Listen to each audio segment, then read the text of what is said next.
भगवते वासुदेवाय। ओम नमो भगवते वासुदेवाय। ओम नमो भगवते वासुदेवाय।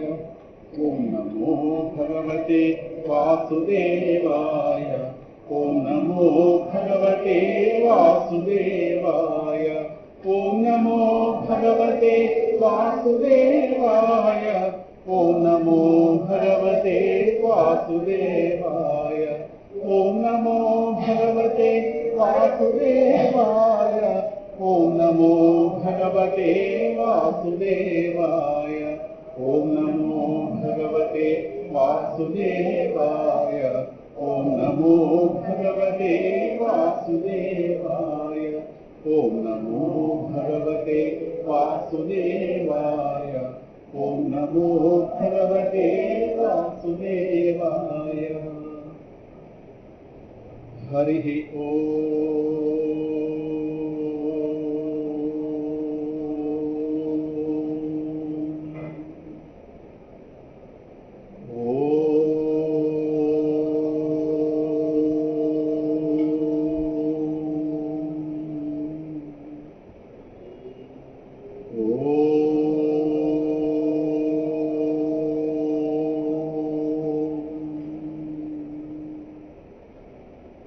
सत्यं विधातुं निजभृत्यभाषितं व्याप्तिं च भूतेष्वखिलेशात्मनः अदृश्यताद्यद्भुतरूपमुद्वहन् स्तम्भे सभायां न मृगं न मानुषम् प्रह्लादवरदनरहरि नमो नमो दयानिधि।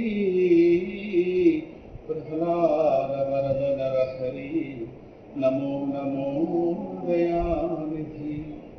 प्रह्लादवरद नरहरि नमो नमो दयानिधि। प्रह्लादवरद नरहरि नमो नमो दयानिधि। नमो नमो दयानिधि। नमो नमो दयानिधि। सत्यज्ञानसुखस्वरूपममलं क्षीराब्धिमध्यस्थितं योगारूढमतिप्रसन्नवदनं भूषासहस्रोज्ज्वलं शङ्खं चक्रपिनाकसाभयकरान् बिभ्राणमर्कच्छविं छत्रीभूतफणीन्द्रमिन्दुधवलं लक्ष्मीन्द्रसिंहं भजे। श्रीवराहलक्ष्मीन्द्रसिंहं भजे। शुभाय नमः।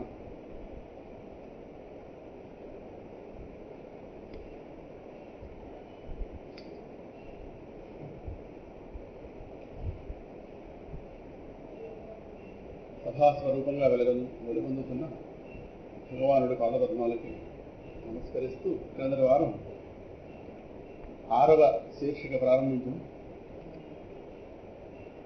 నేటి కాలం ఆధ్యాత్మిక ప్రచారకులకు సాధకులకు ప్రహ్లాదుని ఆదర్శత్వము అన్నటువంటి శీర్షిక కాస్త ప్రారంభించి 9 పాయింట్లు చూస్తాం మొదటి నుంచి. 10వది చెప్పుకుంటూ కాస్త అక్కడ ఆగాం.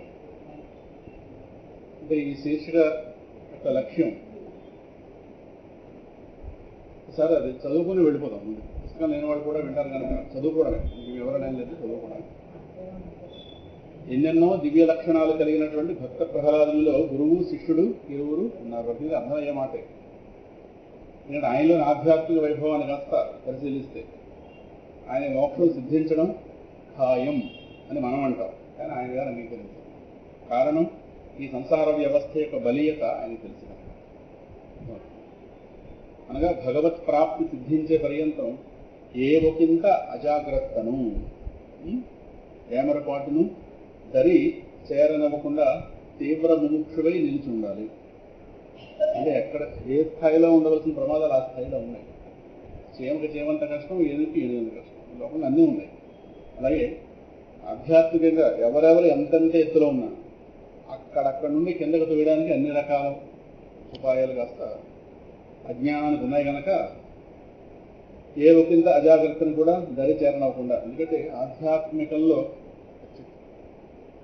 చివరి చిటారు కొమ్మ మీద ఉన్నవాడు ప్రహ్లాదు. ఎందుకంటే ఆయన స్థాయి బట్టి ఆయన యొక్క దీన్ని బట్టి పెద్దలు నిర్ణయించింది అదే. కనుక అక్కడున్న ప్రమాదం అక్కడ ఉంది, ఎక్కడున్న ప్రమాదం అక్కడ ఉంది. ఎక్కడున్నా ఒక ప్రమాదం మాత్రం కామన్గా ఉంటుంది, అది అహంకారం. అది ఎక్కడైనా కలగచ్చు, ఏ దశలో అయినా కలగచ్చు. ఇంకొక అడుగులో దాటుతా ఉన్నవాడు కలగచ్చు. అందులో ఆ మహానుభావుడు కాస్త చిటారు కొమ్మలో ఉన్నాడేమో, ఎక్కువ అహంకారం కలిగే అవకాశం ఉంది కదా. అందువల్ల ఏ ఒకంత అజాగ్రత్తను కూడా దరిచేరనవ్వకుండా తీవ్ర ముముక్షుడై నిలిచి ఉండాలి. అంటే అక్కడ అటువంటి ప్రమాదం వచ్చే అవకాశం ఉంది అనేటటువంటి ఒక ఎరుక లోపల ఉండాలి. అప్పుడే బుద్ధి మీద మన కాస్త అదుపుంటుంది, లేదా ఈ బుద్ధిని అజ్ఞానం మళ్ళీ వశం చేసేస్తుంది. అదే ఆయన బోధల్లో ఆచరణలో కూడా స్పష్టంగా గోచరిస్తుంది.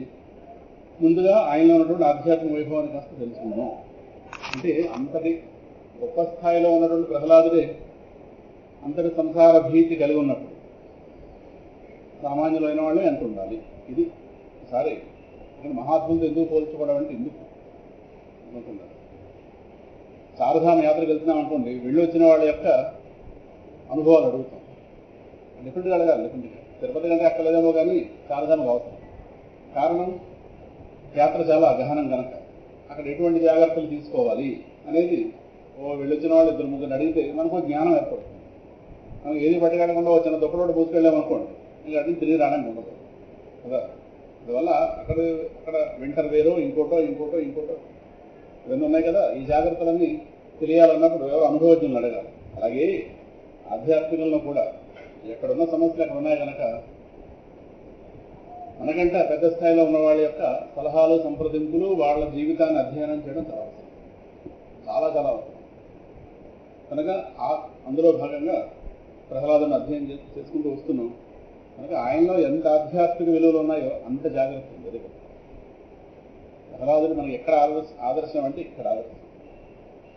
ఎంత ఆధ్యాత్మిక స్థాయి ఉందో అంత జాగ్రత్త. ఈ లోకంలో చాలా చోట్ల కనిపించదు, చాలా చోట్ల కనిపించదు. ఎందుకంటే ఇక్కడ నాకు వచ్చేసాం కదా పర్వాలేదు అనుకునే వాళ్ళే కానీ అక్కడున్న ప్రమాదం అర్థమైన వాళ్ళు చాలా మంది తక్కువ. అందులో ఈ కాలంలో మరీ తక్కువ.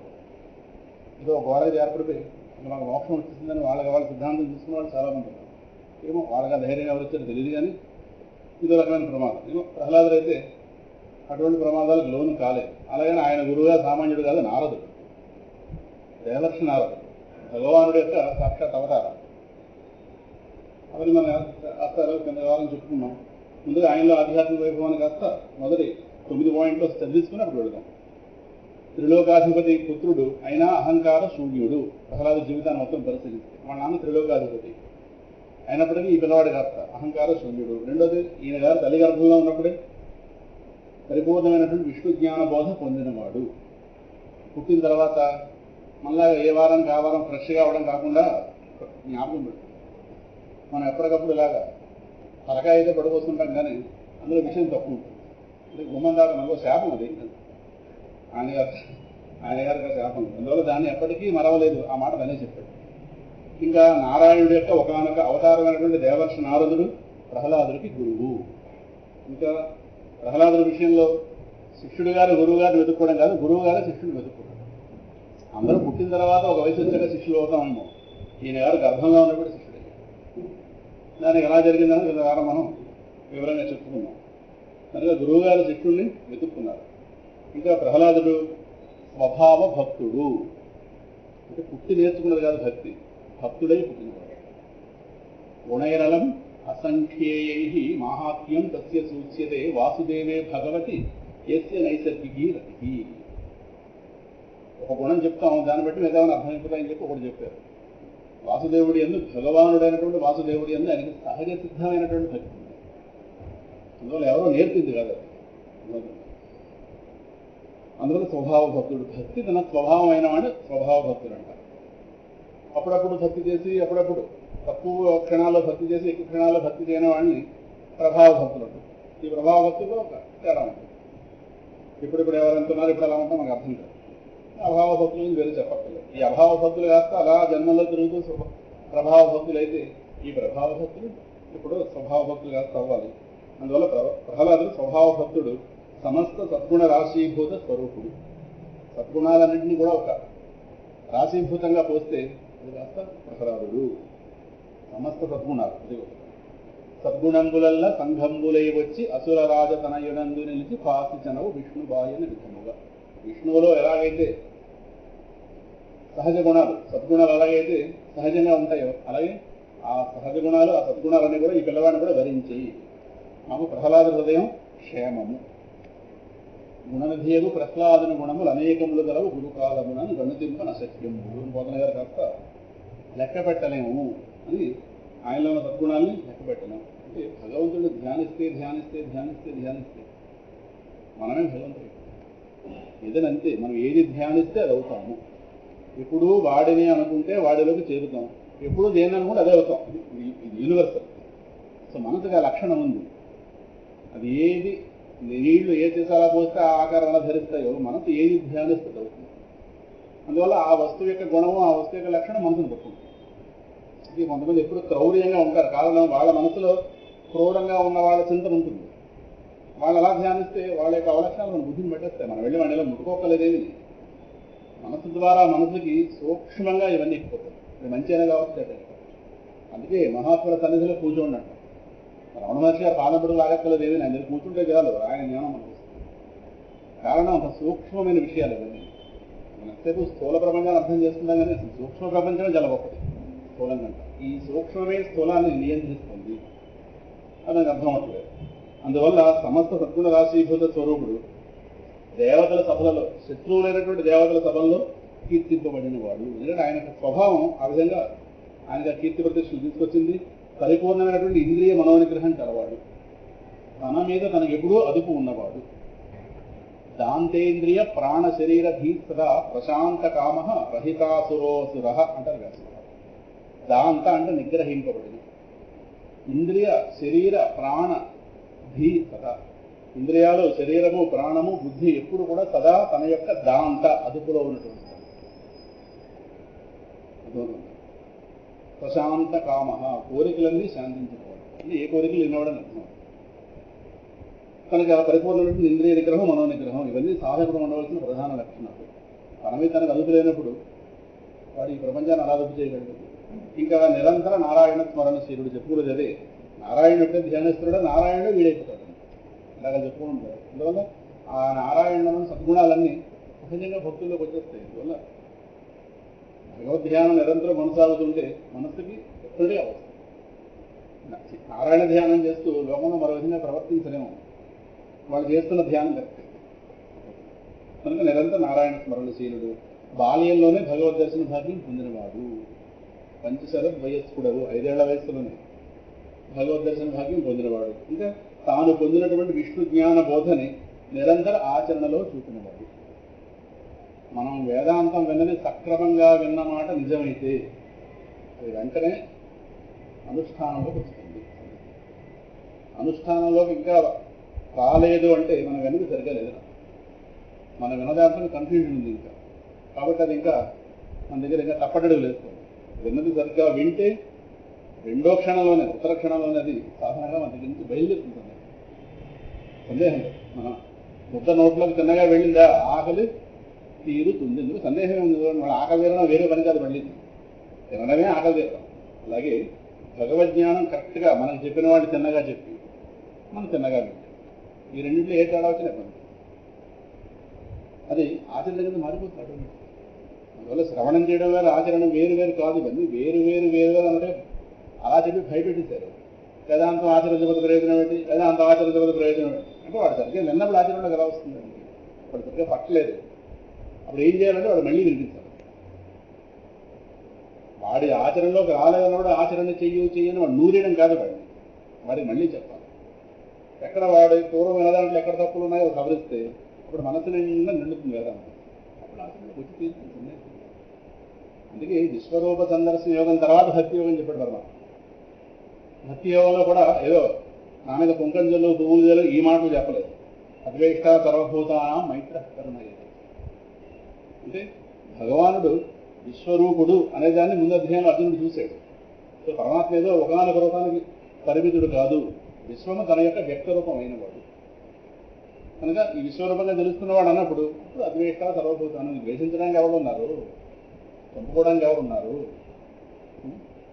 ఈ క్రౌర్య లక్షణాలన్నీ ఎక్కడి నుంచి వస్తాయి? అందువల్ల అద్వైత సర్వభూతానం మైత్ర కరుణ ఏవో ఈ జ్ఞాన లక్షణాలన్నీ వాస్తవానికి అవన్నీ జ్ఞాన స్వరూపమైన లక్షణాలు. భక్తి యోగంలో చెప్పాడు అది కారణం ఆ ముందు చూపించిన రూపం బట్టి కనెక్షన్.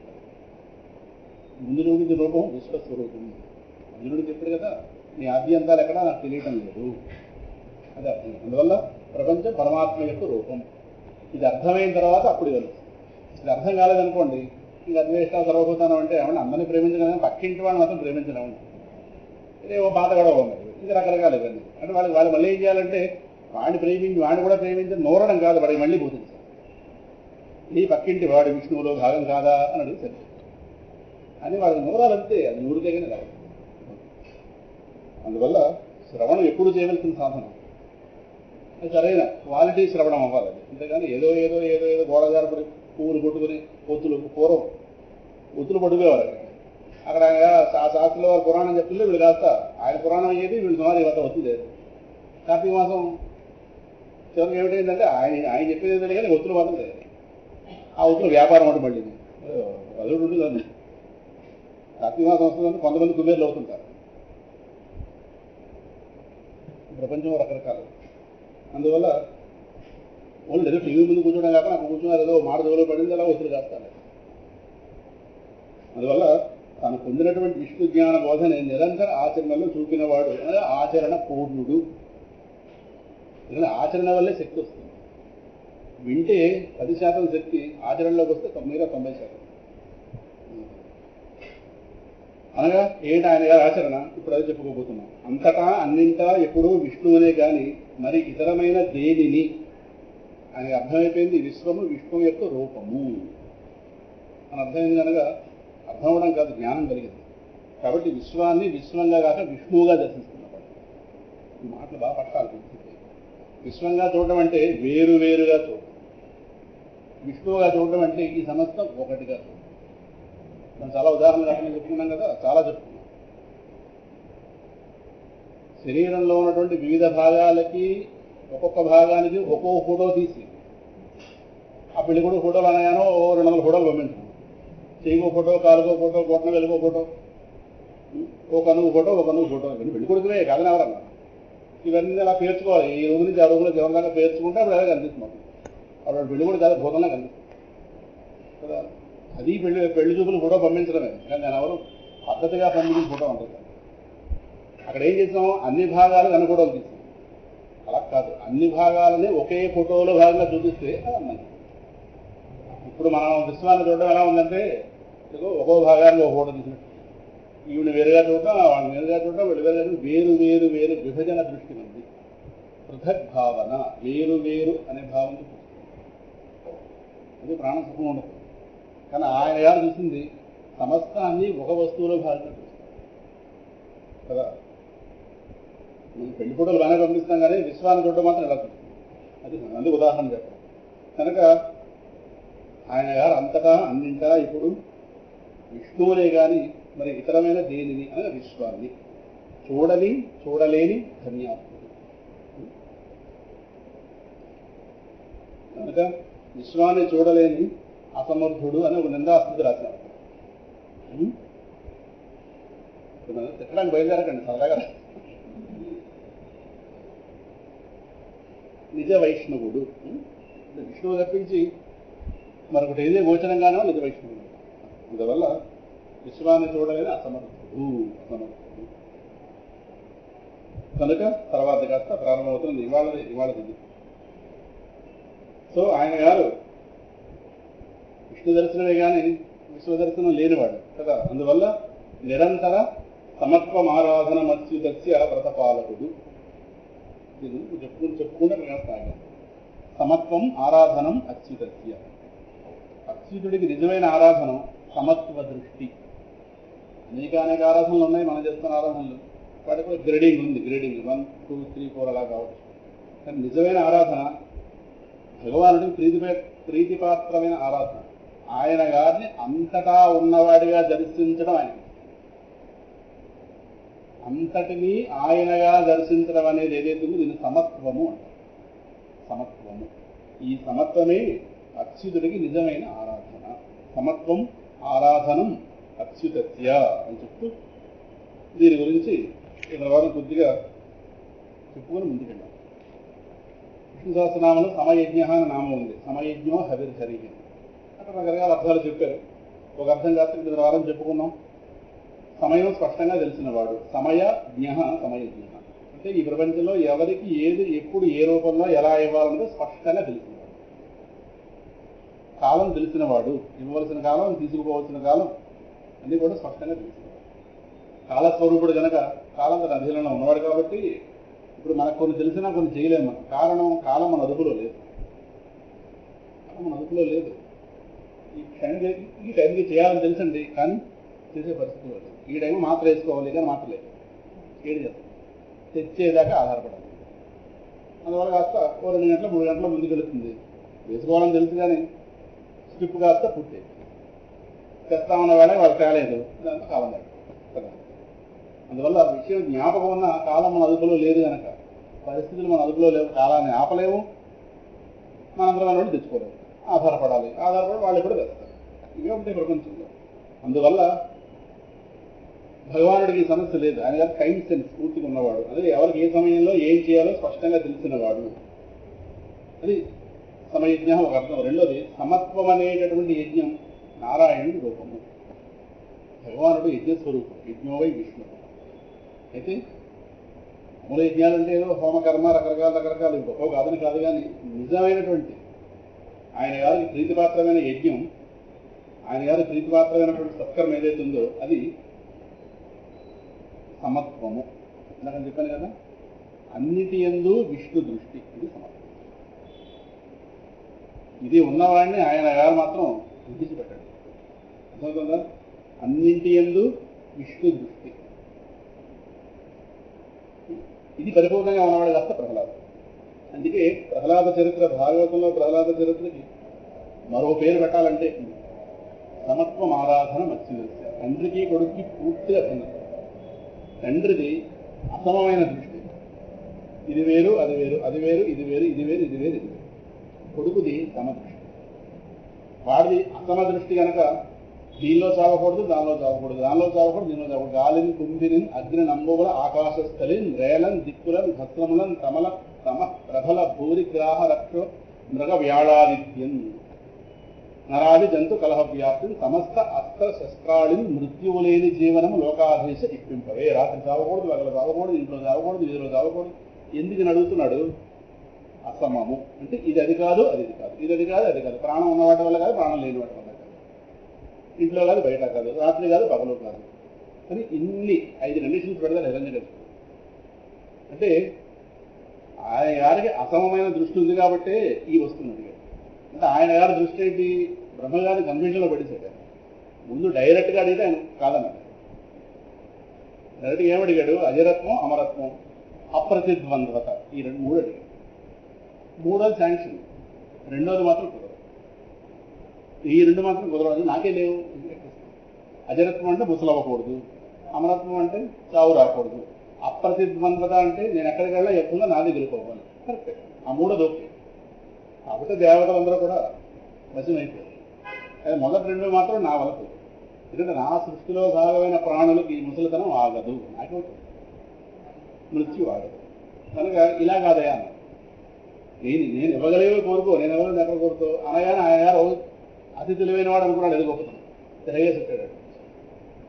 ఇలా కాకుండా ఈ వీధిలో ఏ చివరి కాకుండా ఆ చివరి నుంచి వచ్చినట్టు బ్రహ్మగారి సృష్టిలో భాగమైన వాటిని ఏకరో పెట్టి వేటి వల్ల చావరాకుండా గాలిన్ కుంభినిన్ అగ్నిన్ అంబువుల ఆకాశ స్థలిన్ పంచభూతాలు, రాత్రి పగలు, ఉదయం రాత్రి మొత్తం మీద ఇవన్నీ కూడా ఆయన గారి సృష్టిలో భాగమైన దేవతలు, నరులు, జంతువులు, అస్త్రాలు, శస్త్రాలు. ఒక్క మాటలో చెప్పాలంటే బ్రహ్మగారి యొక్క సృష్టిలో భాగమైన దేనివల్ల కూడా నాకు చావురాదు. తిరగేసి మళ్ళీ అదే అడిగాడు. కానీ బ్రహ్మగారి బోధపడ్డాడు అని సరే. మరి ఆయనకు ధైర్యం ఉంది, నా వల్ల నీకు చావు రాదేమో కానీ నీకు చావు రాదని చెప్పలేదు. నా సృష్టిలో భాగమైన వాడు నీకు చావు రాదు. కానీ నీకు చావు లేదని ఎవరు చెప్పారు నీకు? ఆయన ఏమడిగాడు, నాకు అస్సలు చావు ఉండకూడదు అనలేదు, నాకు నీలో భాగమైన వాటి వల్ల చావు ఉండకూడదు. ముందు అడిగింది అది, నాకు చావు ఉండకూడదని, అది కుదరదయ్యా అన్నాడు. అప్పుడు ఈయనేమనుకున్నాడంటే, బ్రహ్మగారే సృష్టికర్త, బ్రహ్మగారి యొక్క సృష్టిలో భాగమైన వాటి వల్ల చావు వస్తుంది కాబట్టి ఇలా అడిగితే సరిపోయింది కదా. అంటే బ్రహ్మగారికి అర్థమైంది, వీడికి అర్థం కాదు నా వివరం నుంచి, నా సృష్టిలో భాగమైనవి వల్ల చావు రాదేమో కానీ నన్ను సృష్టించిన వాడి వల్ల వీడికి చావు వస్తుంది జ్ఞానం వీడికి. సో చావు రాకూడదు అనేదాన్ని కాస్త బ్రహ్మగారు తగ్గించారు, లిమిట్ తగ్గించారు. వీడేమనుకున్నాడు, బ్రహ్మగారు సృష్టి ఒకటే కలుగుతున్నాడు అంటే బ్రహ్మగారి మీద ఎవరు ఉన్నారు వీడికి జ్ఞానం.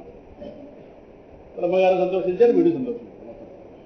ఇలాగే ఉండదు ప్రపంచం. అందువల్ల వాడంతా అసమమైన దృష్టి, ఈ గలవాడు సమదృష్టి. వాడికి చూస్తే అన్ని వేరు వేరు, వీడికో సమదృష్టి. రకరకాల మంది రాక్షసులు మీద పడిచి పొడుస్తున్న ఈ పిల్లవాడు కంప్లైంట్. మనకైతే పొడుస్తున్నవాడు, వాడు వాడుతున్న ఆయుధం లేదా మనం పొడవ పడటం, ఇవన్నీ వేరు వేరుగా తెలుస్తాయి. మన కర్త కర్మ క్రియ మూడు వేరు. మనకి ఎంత వయసు వస్తున్నా ఈ జాడ్యం మాత్రం వదలదు. కర్త కర్మ క్రియ, కర్త కర్మ క్రియ, కర్త కర్మ, ఇలాగే పుడతాం, ఇలాగే చస్తాం. ఈ మధ్యలో మార్పుండే అవకాశం. జన్మంతా ఈ భేద దృష్టి, ఈ తొలగించుకోవాలని జ్ఞానం లేదు, చెప్పేవాళ్ళు లేదు. వెళ్ళిపోతుంది ప్రపంచం, ఈ పరిమితిలోనే ఉంటున్నాం. సో ఆయన గారికి ఈ కర్త కర్మ క్రియ అనే ఈ విభజన లేదు. సో తనది సమదృష్టి. అర్థమవుతుందా? ఇక్కడ కాస్త ప్రహ్లాదు ఇక్కడే భగవత్పాదుల వారు సమయజ్ఞ అనేటటువంటి ఈ నామానికి విష్ణు సహస్రనామంలో వ్యాఖ్యానం రాస్తూ విష్ణు పురాణంలో ప్రహ్లాదు చెప్పిన మాటని ఊతగా తీసుకున్నారు. అసార సంసార వివర్తనేషు, పిల్లలకు చెప్తున్నాడు ప్రహ్లాదుడు కాస్త, ఎంత చాలా పెద్ద మాట. అసార సంసార వివర్తనేషు మాయాత తోషం ప్రసభం బ్రవీమి సర్వత్ర దైత్యాః సనుతాముపేత సర్వ సమత్వమారాధన మచ్యుతస్య. ఈ శ్లోకాన్ని అక్కడ కూర్చుంది. విష్ణు సహస్రనామ భాష్యంలో సమయజ్ఞో హవిర్హరి అన్న నామం దగ్గర భగవత్పాదుల వారు ఇది కూర్చుంటారు. ప్రహ్లాదుడు విష్ణు పురాణంలో తన తోటి శిష్యులకు చెప్పిన మాట, అసార సంసార వివర్తనేషు మాయాత తోషం ప్రసభం బ్రవీమి. మీ అందరికీ చాలా గట్టిగా చెప్తున్నాను, ఆర్తితో చెప్తున్నాను. ప్రసభం బ్రవీమి అంటే చాలా ఆర్తితో, అంటే మీరు ఏ విధంగా నష్టపోకూడదు అనేటటువంటి ఒక ప్రేమతో, లేదు మీ అందరూ దయతో అనుకోండి, లేదా ఆర్తి అనుకోండి. గట్టిగా చెప్తున్నాను. ప్రసభం బల్ల గురించి చెప్తారంటారే, ప్రసభం బ్రవీమి ఏంటి? అసార సంసార వివర్తనేషు మాయాత దోషం. ఇదో క్షణిక తృప్తిని ఇస్తాయని చెప్పి ఈ అసారమైనటువంటి ఈ సంసారం అనే సుడిగుండాల్లోకి చేరకండి. అసారమైనటువంటి ఈ సంసార వివర్తనేషు, వివర్తనములు అంటే సుడిగుండాలు అన్నారు. ఈ సంసార సుడిగుండాలకి మాయాత. ఇప్పుడు పిల్లలు కాస్త శరణాల మధ్యలో స్నానం చేస్తుంటారు, నడిచినసే బాగా నడిచిన అందులో వాళ్ళకి కాస్త ఆనందం లభిస్తుంది. అప్పుడు ఉన్నారు అక్కడ ఎందుకుంటారు? క్షణికమైన తృప్తి. కానీ ఒక్కటి లాగించింది అనుకోండి లోపలికి, అప్పుడు బయట ఉన్న వాళ్ళందరికీ అంటే ఈ క్షణిక తృప్తి కాస్త శాశ్వతమైన దుఃఖాన్ని మిగిల్చింది.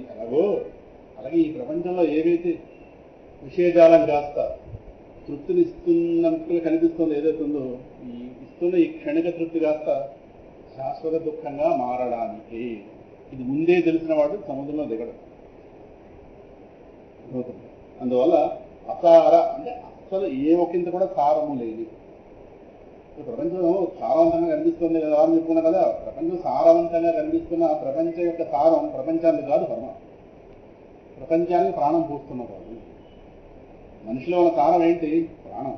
ప్రాణం పోతే మనిషికి ఏముంటే వాడకు కావాలి, ఏం లేదు వాడకు కావాలి. స్వామి గీతలో చెప్పాడు కదా, 10వ అధ్యాయంలో చెప్తాడు, భూతానామస్మి చేతన. ప్రాణులయందు చేతన లక్షణాన్ని కలిగించే ప్రాణాన్ని విభూతి యోగంలో. అందులో మనం మనిషిని చూసేది ప్రాణం ఉందా ప్రాణం లేదా. ప్రాణం లేదనగానే మన దృక్పథం మారిపోతుంది. అని ప్రాణం ఉందనగానే ఎంతో కొంత ఉంచుతాం. అలాగే ఈ సృష్టికి ప్రాణం వంటి వాడు పరమాత్మ. ప్రాణమే సృష్టికి సారాన్ని పోస్తున్నవాడు ప్రాణస్వరూపుడైన పరమాత్మ. అందువల్ల ఆయన పక్క తప్పుకుంటే సృష్టి నిర్జీవము. అందువల్ల ఇది సారభూతంగా కనిపిస్తున్న సారము దీనిది కాదు. సారం చెప్పుకున్నా కానీ సారం అంటే ఏ వస్తువు లేకపోతే ఒక వస్తువుకి మనుగడ ఉండదు, దాన్ని సారము. బంగారం లేకపోతే ఆభరణాలకి మనుగడ సున్నా. అలాగే భగవంతుడు అనేవాడు లేకపోతే ఈ ప్రపంచానికి మనుగడ సున్నా. అయితే రెండూ కలిసి ఉండడంతో ఈ సారం మీద దీన్ని అన్నట్టుగా అనిపిస్తుంది వచ్చిన వాళ్ళు, అదే మాయ. కష్టం వల్ల ఇదే, ఇది నకిలీ కానీ ఇది ఒరిజినల్గా ఉంది మనకి. అసలు వాడు కాస్త దీని వెనకాల ఆధారంగా ఉన్నాడేమో, వాడి దగ్గర మన చూపు వెళ్ళదు, మన చూపుని ఇవే ఆపేస్తాయి వాడి దగ్గర. ఆపించి ఈ సారం అంతా వీటిదే అని అక్కడ పడిపోతున్నాం, ఈ నామరూపాల దగ్గర పడిపోతుంది. వెనకున్న పరమాత్మ దగ్గర వెళ్ళడానికి సూక్ష్మ దృష్టి కావాలి. ఇలాంటి వాళ్ళు చెప్పాలి. అసార సంసార వివర్తనేషు సంసారే కిం సారం, సంసారంలో ఏంటి సారం? సంసారే సారహ నహి, సంసారే సారహ నా, సంసారంలో సారం లేదు, నిస్సారం.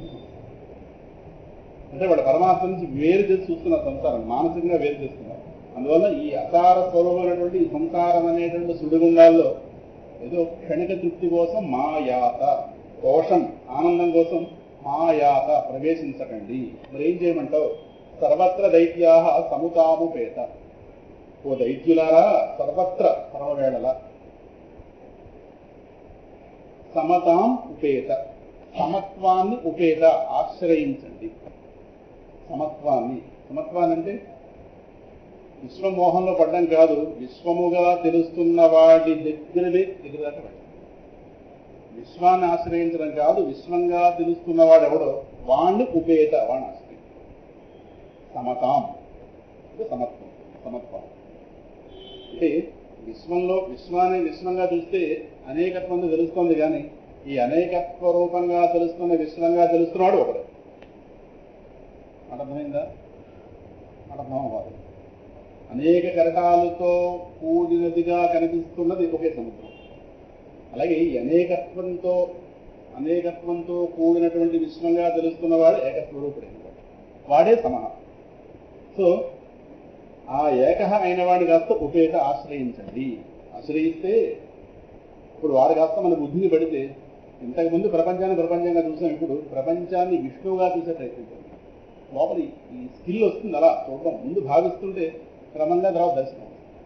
ప్రహ్లాదుడి దర్శనం ముందు మనం భావనతో ప్రారంభం. భావన చేస్తుంటే క్రమంగా అది దర్శనంగా మారుతుంది. కనుక ఈ సమత్వమే అచ్యుతుడికి కాస్త నిజమైన ఆరాధన. ఎందుకంటే మనం పదం వాడుతుంటాం కామన్ సెన్స్. ఎవరైనా కోపం వస్తే అది కామన్ సెన్స్ లేదా? ఏంటి కామన్ సెన్స్ అంటే? కామన్ సెన్స్ ఏదో కాదు, అందరిలో కామన్ గా ఉన్న వస్తువును గుర్తించడం కామన్ సెన్స్. ఈ కామన్ సెన్స్ లేదనే కానీ చాలా మంది కోపం ఉంటుంది. అది వ్యవహారం వరకు కామన్ సెన్స్ అంటే ఓకే. ఇప్పుడు కాళ్ళు దొక్కిస్తాం అనుకోండి, చూసి అవతలపడదు, ఎలాంటి కామన్ సెన్స్ లేదా? అంటే ఏంటి? నేనే కనుక నీ విషయంలో ఆ పని చేస్తే నీకు దుఃఖం, మరి నా విషయంలో చూసి మరీ తెలిసి మరీ ఆ తప్పు చేస్తున్నావేంటి? అది కామన్ సెన్స్. అది ఇంకా నేను నీ విషయంలో అలా ప్రవర్తిస్తే నువ్వు దుఃఖపడతావు, మరి నా విషయంలో ఎలా ప్రవర్తిస్తే నేను దుఃఖపడినా అంటే ఆ మాత్రం జ్ఞానం లేకపోవడం కామన్ సెన్స్ అంట. ఇది వ్యవహారపరమైన దృష్టి. కానీ కొంచెం అడుగు ముందుకెళ్తే కామన్ సెన్స్ అంటే అందరిలో కామన్గా ఉన్నటువంటి వస్తువు ఇది. కామన్గా అంటే అందరిలో సమానంగా ఉన్న వస్తువు. ఆ సమానంగా ఉన్న వస్తువు సంబంధించిన అవగాహన కామన్ సెన్స్. అది లేకపోతే నాన్ సెన్స్. అందువల్ల ఈ ఉపాధుల్లో చూస్తున్నప్పుడైతే వేదం తెలుస్తుంది, కానీ ఈ ఉపాధులన్నిటిగా తెలుస్తున్నవాడు ఒక నారాయణుడే. కనుక ఆ నారాయణుడిని సంబంధించిన జ్ఞానం కలిగితే అదే కామన్ సెన్స్, అదే ఇందాక చెప్పేది సమత్వం అంటే. అర్థమవుతుందా? ఇది ప్రహ్లాదు యొక్క ఫిలాసఫీ. భగవద్గీతలో కూడా చాలా శ్లోకాల్లో 6వ అధ్యాయంలో సర్వభూతస్థమాత్మానం సర్వభూతాని చాత్మని ఈక్షతే యోగయుక్తాత్మ సర్వత్ర సమదర్శన అని 6వ అధ్యాయంలో కూడా వస్తుంది. అందువల్ల ఇలాగా సమదృష్టి అసమదృష్టి, పరిపూర్ణమైన సమదృష్టి, పరిపూర్ణమైన అసమదృష్టి ఇద్దరినే ఉన్నవాళ్ళు ఒక సన్నివేశంలో నిలబెట్టాడు పరమాత్మ. ఉత్తర ధ్రువం దక్షిణ ధ్రువం లాగా తండ్రి కొడుకుల రూపంలో.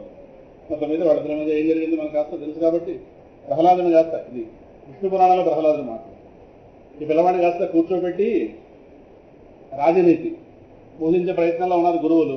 సామధాన భేద దండోపాయాలు 4 ఉంటాయి కదా. ముందు మాటలతో వశపరుచుకోవడం సాము, వాడికి ఏమైనా లంచాలు ఇవ్వడం అక్కడి నుంచి ప్రారంభమైంది. దానం, వాడికి ఏవో లేనివేమి ఇస్తే వాడు మన వశం అవుతాడు. ఇంకా తప్పదు కూడదంటే భేదం. భేదం అంటే కొద్దిగా వాడిని వేరే వాళ్ళ నుంచి వేరు చేయడం, లేదు వాడికి ప్రాణమైన వాళ్ళు ఎవరు ఉంటారే వాళ్ళని వేరు చేసి పడేయడం. అంటే వీడు కొంచెం వీక్ అవుతాడు, అది భేదం అంటే. తర్వాత ఇంకా ఎప్పటికీ మాట వినకపోతే దండోపాయం, దండించడం.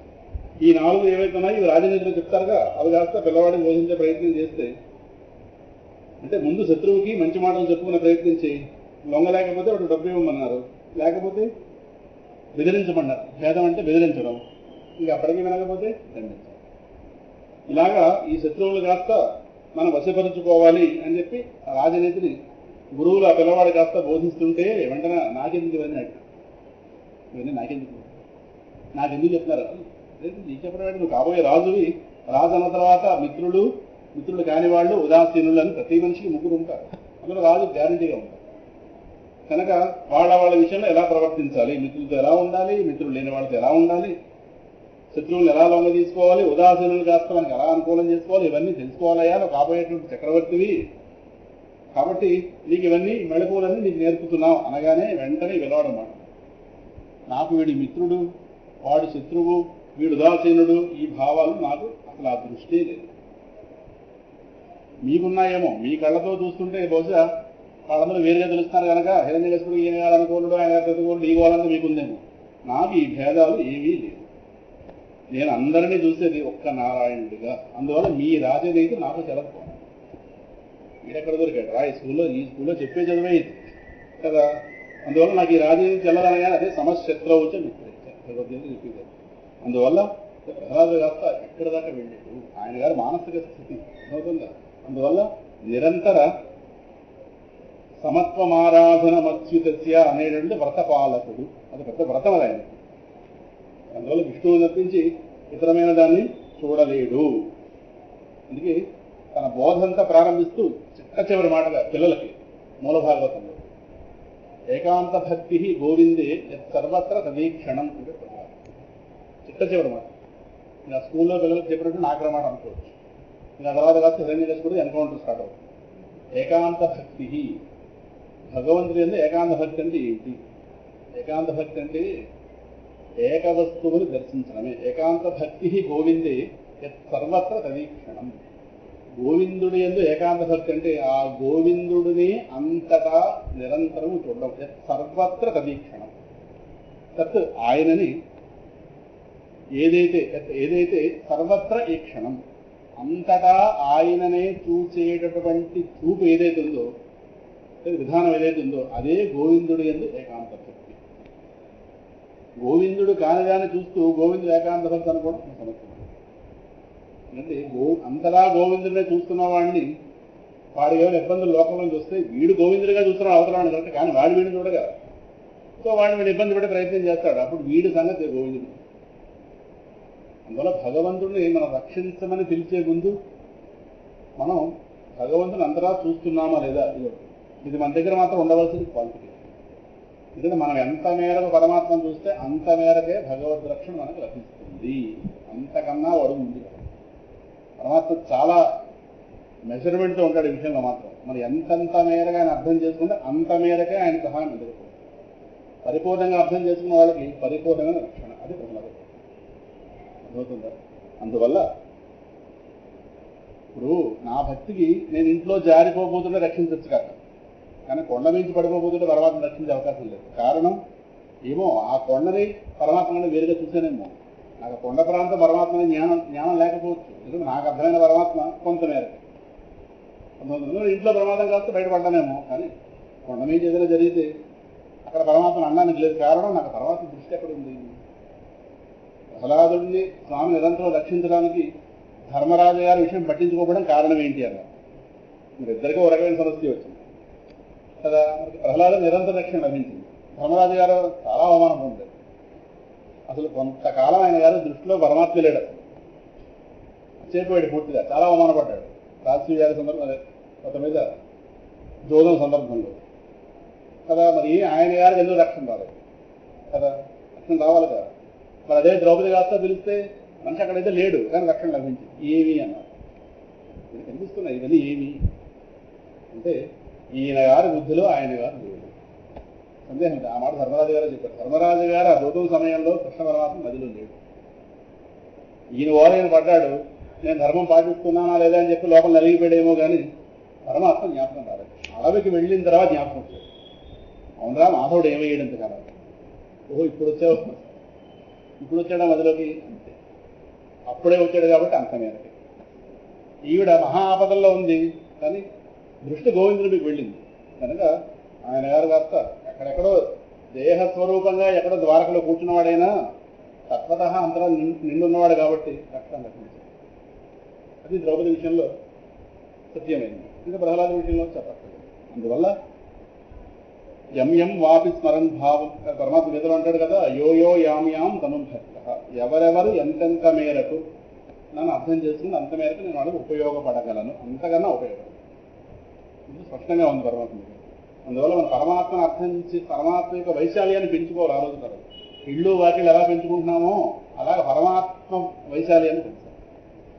ఏదో విగ్రహాన్ని పరిమితం చేయకుండా విశ్వంలో ప్రజ్ఞానికి వ్యాపింపజేయాలి. అప్పుడు ఏ వస్తువునైతే మనం విష్ణువుగా పోల్చుకుంటామో, బాగా పట్టుకోండి, ఏ వస్తువునైతే విష్ణువుగా పోల్చుకుంటామో ఆ వస్తువు మన విషయంలో అపాయం కలిగించదు. మన అర్థమవుతుందా? మన వస్తువుగా చూస్తున్నామా, విష్ణువుగా చూస్తున్నామా?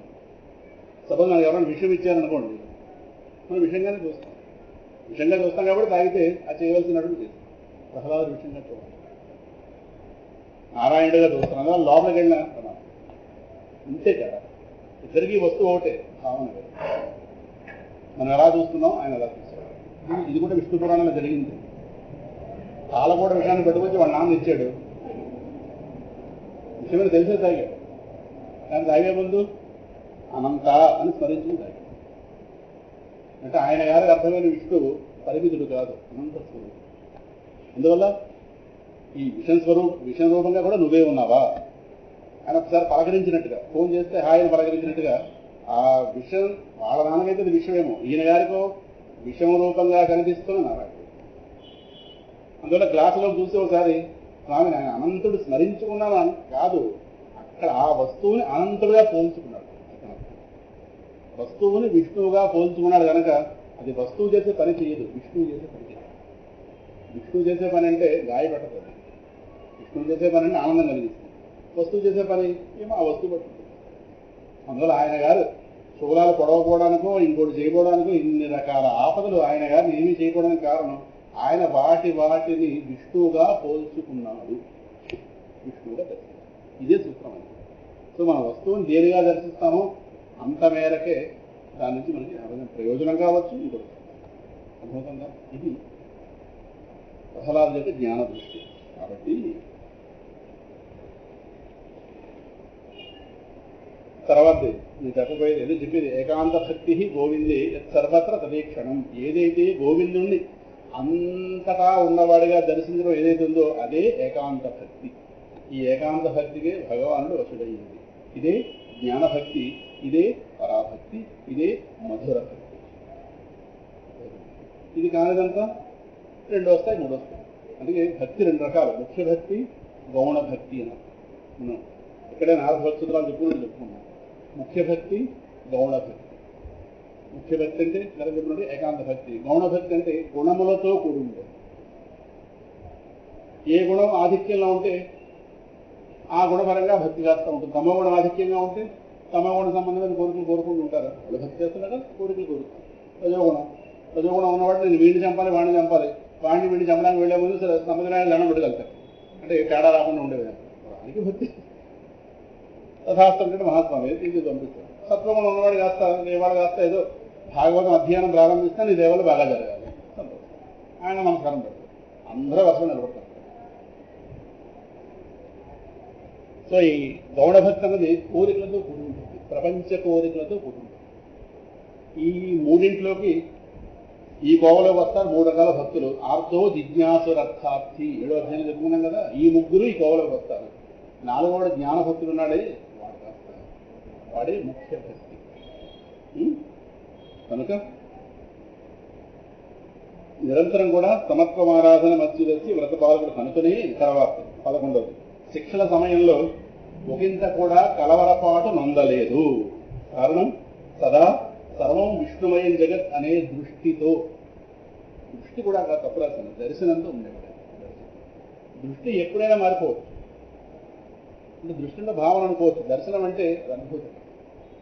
అందువల్ల ఆయన గారికి ఇన్ని రకాల శిక్షణ అమలు చేశాడు హిరణ్యకశిపుడు. అయినప్పటికీ ఒక్క దగ్గర కూడా శిక్షించి శిక్షించి వీడలిసిపోయాడేమో కానీ శిక్షలు పొంది వాడు అసలు అరవలేదు. శిక్షకి వాళ్ళ తేజస్సు పెరిగింది, శిక్షకి వీళ్ళలో భయం పెరిగింది. అప్రమేయానుభావ అయం అకుతశ్చిత్ అభయ అమరః అంటాడు హిరణ్యకశిపుడు. నూనమేతత్ విరోధం. వీడవడరా బాబు, శిక్షకి తేజస్సు పెరుగుతుంది, వీడితో విరోధం పెట్టుకుంటే నాకు ప్రమాదం. పైకి అనలేదు కానీ సిగ్గుచేయడం లోపల అంటున్నాడు. వీడు అప్రమేయానుభావ, వీడు సామాన్యుడు కాదు, వీడు ఈ లోకానికి సంబంధించిన వాడు కాదు, ఏదో వీడు అలౌకికమైన బలం వీడు రక్షిస్తుంది. అకుతశ్చిత్ భయ, వీడికి ఎవరి బలా భయం లేదు, ఎదుగుతున్నాడు భయం లేనివాడిని. ఏదో హిరణ్యకశిపుడు అనుకున్నాడు ప్రపంచంలో ఎవరు అంటే ఎవరన్నా నాకు భయం లేదు అన్నవాడు ఉన్నాడే అని హిరణ్యకశిపుడు అనుకుంటే తపోబలం ఉంది కనుక వీడిని భయపెట్టినవాడే అలా తెలియదు. చేష్టలతో భయపెట్టింది, వాడి స్వభావంతో భయపెట్టాడు. నేను ఎవరికి భయపడినా అనుకున్నటువంటి హిరణ్యకశిపుడు కాక భయపెట్టాడు వీడి స్వభావం. అయం అకుతశ్చిత్ భయ అమరః, వీడికి మృత్యువు లేదు. నూనమేతద్ విరోధం, వీడితో విరోధం పెట్టుకుంటే నాకు భవితామే అని అక్కడ శ్లోకం వస్తుంది. వీడితో పెట్టుకుంటే నేను బతుకుతానో లేదో, నాకెందుకు రా బాబు వీడితోనా అని తలపట్టుకుంటుంది. అందువల్ల ఒకంత కూడా కలవరపాటు. ఎందుకంటే ఆయన గారు ప్రహ్లాదులకు స్వరూపం భయం లేనివాడు నిర్భీకుడు ప్రశస్త భావం. భయం ఎప్పుడు వస్తుందంటే బాగా పట్టుకోండి, భయం ఎప్పుడు వస్తుందంటే మనకంట వేరే రెండో వస్తువు కనిపిస్తున్న భయం వస్తుంది. దీన్ని ఎవరో కాదన్నా నాకు లేదు, యూనివర్సల్.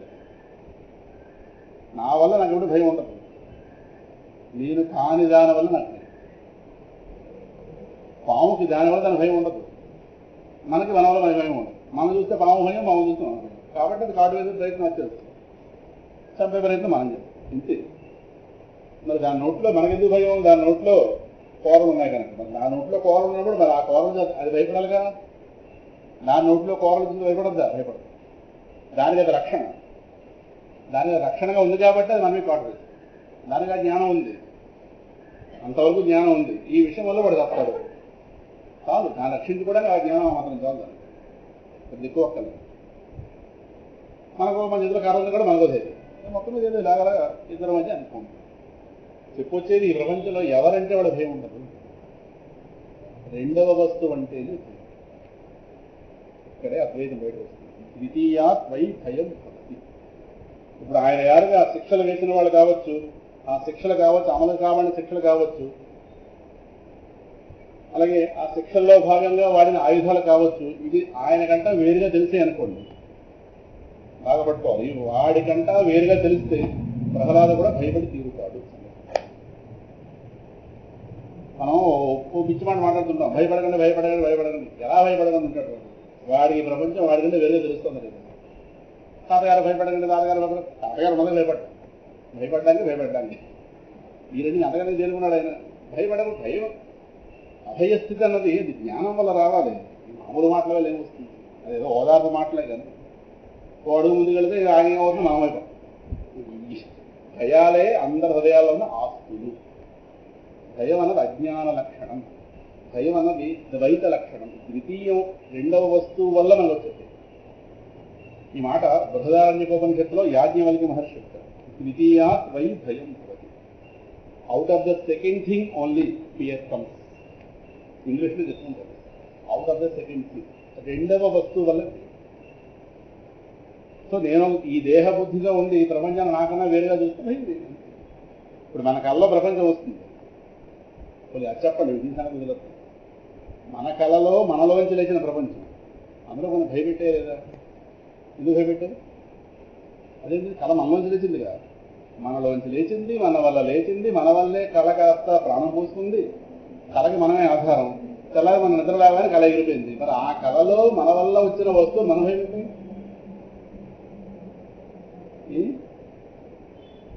ఎలాగా? ఇప్పుడు ఆలోచించారు. ఈ ప్రపంచానికి వదలదు, కళ మన నుంచి బయలుదేరదుగా. కళ ఎవరి కళ వాళ్ళ సృష్టి. కళ అన్నది ఇండివిజువల్ క్రియేషన్. మీ కళ నేను సృష్టించను, నా కళ మీరు సృష్టించారు. ఎవరి కళ అయినా వాళ్ళలోంచి లేస్తుంది. అందువల్ల కళ విషయంలో పక్క వాళ్ళతో సంబంధం ఉండదు, మనం చెప్తేనే తెలుస్తుంది, చెప్పదు తెలియదు. కళ్ళలో ఎవరో కొట్టేశారనుకోండి, నేను చెప్తేనే తెలుస్తుంది. మెలకువలో ఎవరైనా కొట్టేస్తే వాళ్ళు చెప్పబోయిన పక్కింటి వాడు చెప్పేస్తారు, మీ వాడు కొట్టేశారా రోడ్డు మీద, వెంటనే వార్త ఇంటికి వచ్చి కల్లా మనం చెప్పుకోం, సన్మానాలు జరిగితే చెప్పుకుంటాం, తిరస్కారాలు బాగుండదు, ఏం బాగుండదు, ఇది జరుగుతాయి, చెప్పం, మర్యాద పోతుంది. నేను చెప్పింది మనలో వంచి లేచిన కళ మన భయపెట్టింది. కారణం ఎంతవరకు భయపడుతుంది? నిద్ర లేచేదాకా. నిద్ర లేచాక భయపడడం అవుతుంది. మన నిద్రలో నుంచి భయపడ్డాము. ఇదే లాజిక్. వేరుగా చూసేది ఇంతే ఇంతే. ఇదే దక్షిణామూర్తి స్తోత్రంలో విశ్వం దర్పణ దృశ్యమాన నగరీ తుల్యం నిజాంతర్గతం పశ్యన్ ఆత్మని మాయయ బహిః ఇవ ఉద్భూతం యథానిద్రయ సాక్షాత్ కురుతే ప్రబోధ సమయే స్వాత్మానమేవాద్వయం. ఇందాక చెప్పుకుని తెలుగు మాటలకి ఆచార్యుల వారు చెప్పింది. లేచిన తర్వాత నాలో భాగంగా తెలిసింది, నిద్రలో నాకన్నా వేరుగా తెలిసింది. వేరుగా తెలిసింది కానీ వేరు కాదు. అందుకే బహిః ఇవ, as though it is a second one అని పదం వాడే రాశారు. As though it is a second one అంటే నాకన్నా వేరైనట్లుగా కనిపించింది కానీ వేరు కాదు. కాబట్టి లేచిన తర్వాత భ్రమణ కళ్ళ ఉన్నంతసేపు పెద్ద పులేదే పెద్ద పులి, సింహం అయితే సింహం, కంగారు పెడతాం కదా. వేరుగా చూస్తే ఏదైనా దొరుకుతుంది. మనం వికారాలు పొందుతున్న కారణం వేరుగా చూస్తుంది. అది సుఖమైనా కావచ్చు, దుఃఖమైనా కావచ్చు. వికారం పొందుతున్నాం అంటే వేరుగా చూస్తున్నదే కారణం. నిద్రలో ఐస్ క్రీమ్ చూపిస్తే వికారం పొందామా లేదా? ఇప్పుడు దుఃఖమే చెప్పుకోవడం, సుఖం చెప్పుకుందాం. ఇలా పత్తుదారు పడి ఇలా అద్దం మీద నిలబడి ఇలా చూసుకున్నాము ఒకసారి. అంత ఆ పత్తుదారు అప్పటిదాకా ఉన్నామండి. అందుకే ఎవరైనా 10 తులాలు బంగారం వేసుకుని కళ్ళ ఉన్నారనుకో నిద్ర లేకపోతే పడ్డారు. కొంచెం అలా తిరుగుతారు, అర్థం ఉంది. మీకు తెలుసు అనమాట. సపోజ్ మీరు అందరూ శంకర భగవత్పాలు వారు కనుక ఎవరెవరు ఏ దేహాలలో మీకు తెలుస్తుంది. ఇప్పుడు ఆవిడ ఆ కళ్ళం ఎలా లేచి మీరు ఎలా కొనలేరు. ఒక కోడలు పడుకొని ఉండే అరగంట పడుకుంటే అర్థం ముందు తిరుగుతుంది ఇలా వేసుకుని లేచిన ఎలాగ లేస్తుంది. ఒకవేళ కొనగలిగే శక్తి ఉంటే లేక అలా కొనలేరు కాదు. ఆవిడగా తిరుగుతున్నా ఇంట్లో మెలకువలో కొనలేకపోతే ఏం చేస్తారో కళ్ళ కొనుక్కుంటారు. తెలిసి లేపకండి చెప్పేది. అదే ఓ పదం వాడే మీరు శంకర భగవత్పాలు వారిని నేను ఉత్తరే వాళ్ళది ఎవరెవరు ఏ దేహాల్లో ఉంటారో ఆ 3 దేహాలు ఎక్కడ వేసేస్తారో మీకు తెలిసిపోతుంది. కాబట్టి మీరు లేపకండి. నేను అలర్ట్గానే మాట్లాడాను. మీరు పదం మిస్ అయిపోయారు. మిమ్మల్ని ఆచార్య వారి స్థానంలో కూర్చోబెట్టా అంతకన్నా ఏముంది. మామూలుగా ఎలా తెలుస్తుంది తెలియదు. ఎవరెవరు ఏ కోశంలో తిరుగుతున్నారో మీకు బాగా తెలుసు. కాబట్టి వాళ్ళు నిద్ర లేకపోతే వాళ్ళు అలా విహరిస్తారు అక్కడ. అర్థమవుతుందా? అందువల్ల వేరుగా తెలియడమే దుఃఖము. ఇప్పుడు ఈ పిల్లవాడి కాస్త కలవరపాటు అందలేని కారణం విశ్వం ఏదికంటే వేరుగా తెలియటం లేదు. కారణం తాను తనకు కనిపిస్తున్న ప్రపంచం ఈ రెండింటిగా తెలుస్తున్నవాడు ఒకటే వస్తువు. అదే సర్వం విష్ణుమయం జగత్తు. అందువల్ల ముందు నా దగ్గర జ్ఞానం పొందితే ఇదే ప్రపంచాన్ని జయించడం అంటే కత్తిపట్టుకు వెళ్ళడం కాదు. ప్రపంచం మీద నా రూపంగా ప్రపంచ రూపంగా తెలుస్తున్నవాడు ఒకటే వస్తువు అనే జ్ఞానం పొందడమే ప్రపంచ జయం. మహాత్ములు ప్రపంచాన్ని జయించిన వాళ్ళు. జయించడం అంటే ప్రపంచం యొక్క ప్రభావం వాళ్ళ మీద లేని వాళ్ళు. మనం ఇంకా జయించలేదు కాబట్టి ప్రపంచంలో ఏం జరిగినా గాబరా పడిపోతుంది. ట్రాఫిక్ ఎక్కువ ఉంటే గాబరా, అందుకే గాబరావే జనాలు లేస్తే. రోడ్డు మీద ఎవరు జనం లేకపోతే గాబరా అంటే ఎవరు లేరు ఏమిటైపోయింది. అందుకే బెంగే ఉంటే వాళ్ళు లేకపోతే పోదు. అంటే ప్రపంచం మనల్ని కాస్త హోల్డ్ చేసి పడుతుంది. అర్థమవుతుందా? కారణం ప్రపంచాన్ని వేరుగా చూస్తున్నాం. ఇప్పుడు చెప్పొచ్చేది ముందు ప్రపంచ విషయం పక్కన పెడతాం. ముందు నేనెవరో జ్ఞానం పొందితే నా రూపంగా ఉన్నవాడే ప్రపంచ రూపంగా కూడా ఉన్నాడు అనే అనుభూతి ఉంటుంది కనుక అప్పుడు ఈ ప్రపంచం నాలో భాగంగా తెలుస్తుంది. సపోజ్ ఒక కెరటం ఉందనుకోండి, ఆ కెరటం కాస్త తానెవరు అని విశ్లేషణ చేసే ప్రయత్నం చేసి వెళ్ళింది అనుకోండి వెనక్కి, నేనెవరో అని విశ్లేషణ. నాకు ఏం తెలుస్తుంది? సముద్రం తెలుస్తుంది. సముద్రం తెలిస్తే మరి మిగతా కెరటాలు నాలో భాగాలే. అప్పుడు మిగతా కెరటాల వల్ల తనకు ఏ రకమైన గొప్పవడం ఉంటుంది. లేదనుకోండి ఆ కెరటాల మధ్య నాకు ఘర్షణ ఉంటుంది. అప్పుడు తన దృష్టి విశాలమైంది. సముద్ర పర్యంతం తన దృష్టి పెరిగింది. ఇప్పుడు పూర్వం కెరటం మాత్రమే తను, ఇప్పుడు అన్ని కెరటములతో కూడిన సముద్రం తాను. ఇలాగే ప్రపంచాన్ని జయించాలి. తాను వదిలేసి ప్రపంచాన్ని జయించాలని వెళ్ళే వాళ్ళందరూ అడ్రస్ లేకుండా పోయారు. హిట్లర్ లాంటి వాళ్ళందరూ 4 రోజులు వెలుగుతారేమో, 5వ రోజు నాడు ఎంతమంది వెలుగుతుంటారు. ప్రపంచం గోళ విడిచిపెట్టి మహాత్ములైన వాళ్ళు వాళ్ళని శోధించుకున్నారు. వాళ్ళెవరో తెలుసుకున్న ప్రయత్నం చేశారు. అప్పుడు ఈ ప్రపంచం వాళ్ళలో భాగంగా తెలిసింది. వాళ్ళు శాశ్వతంగా నిలబడ్డారు. ఎట్లలాగా రమణ మహర్షి గారు కత్తిపడి రోడ్డు మీద వెళ్ళలేదు. ఆయన ఎవరో తెలుసుకున్న ప్రయత్నం చేశాడు. ఆయన ఎవరో తెలుసుకున్న ప్రయత్నం చేస్తే ఆయన ఎవరని తేలింది, ఈ విశ్వం రూపంగా ఉన్నవాడు తాను అని తెలియదు. అప్పుడు ఈ విశ్వం తనలో భాగం. నిద్ర లేచిన తర్వాత స్వప్న ప్రపంచం ఎలాగైతే మీలో భాగం అని తెలుస్తుందో అలాగా జ్ఞానికి ఈ ప్రపంచం తనలో భాగం. అందువల్ల ప్రపంచ ప్రభావం వాళ్ళ మీద 0. అది అర్థం. ఇది ప్రపంచ దేవం. ఇలా వెళ్ళాలి. అంతేగాని డైరెక్ట్ ప్రపంచంలో వెళ్ళిన వాళ్ళు ఇప్పటిదాకా ఎవడో మిగలలేదు. ప్రపంచం మూసేస్తుంది. మహామాయా స్వరూపం ప్రపంచం.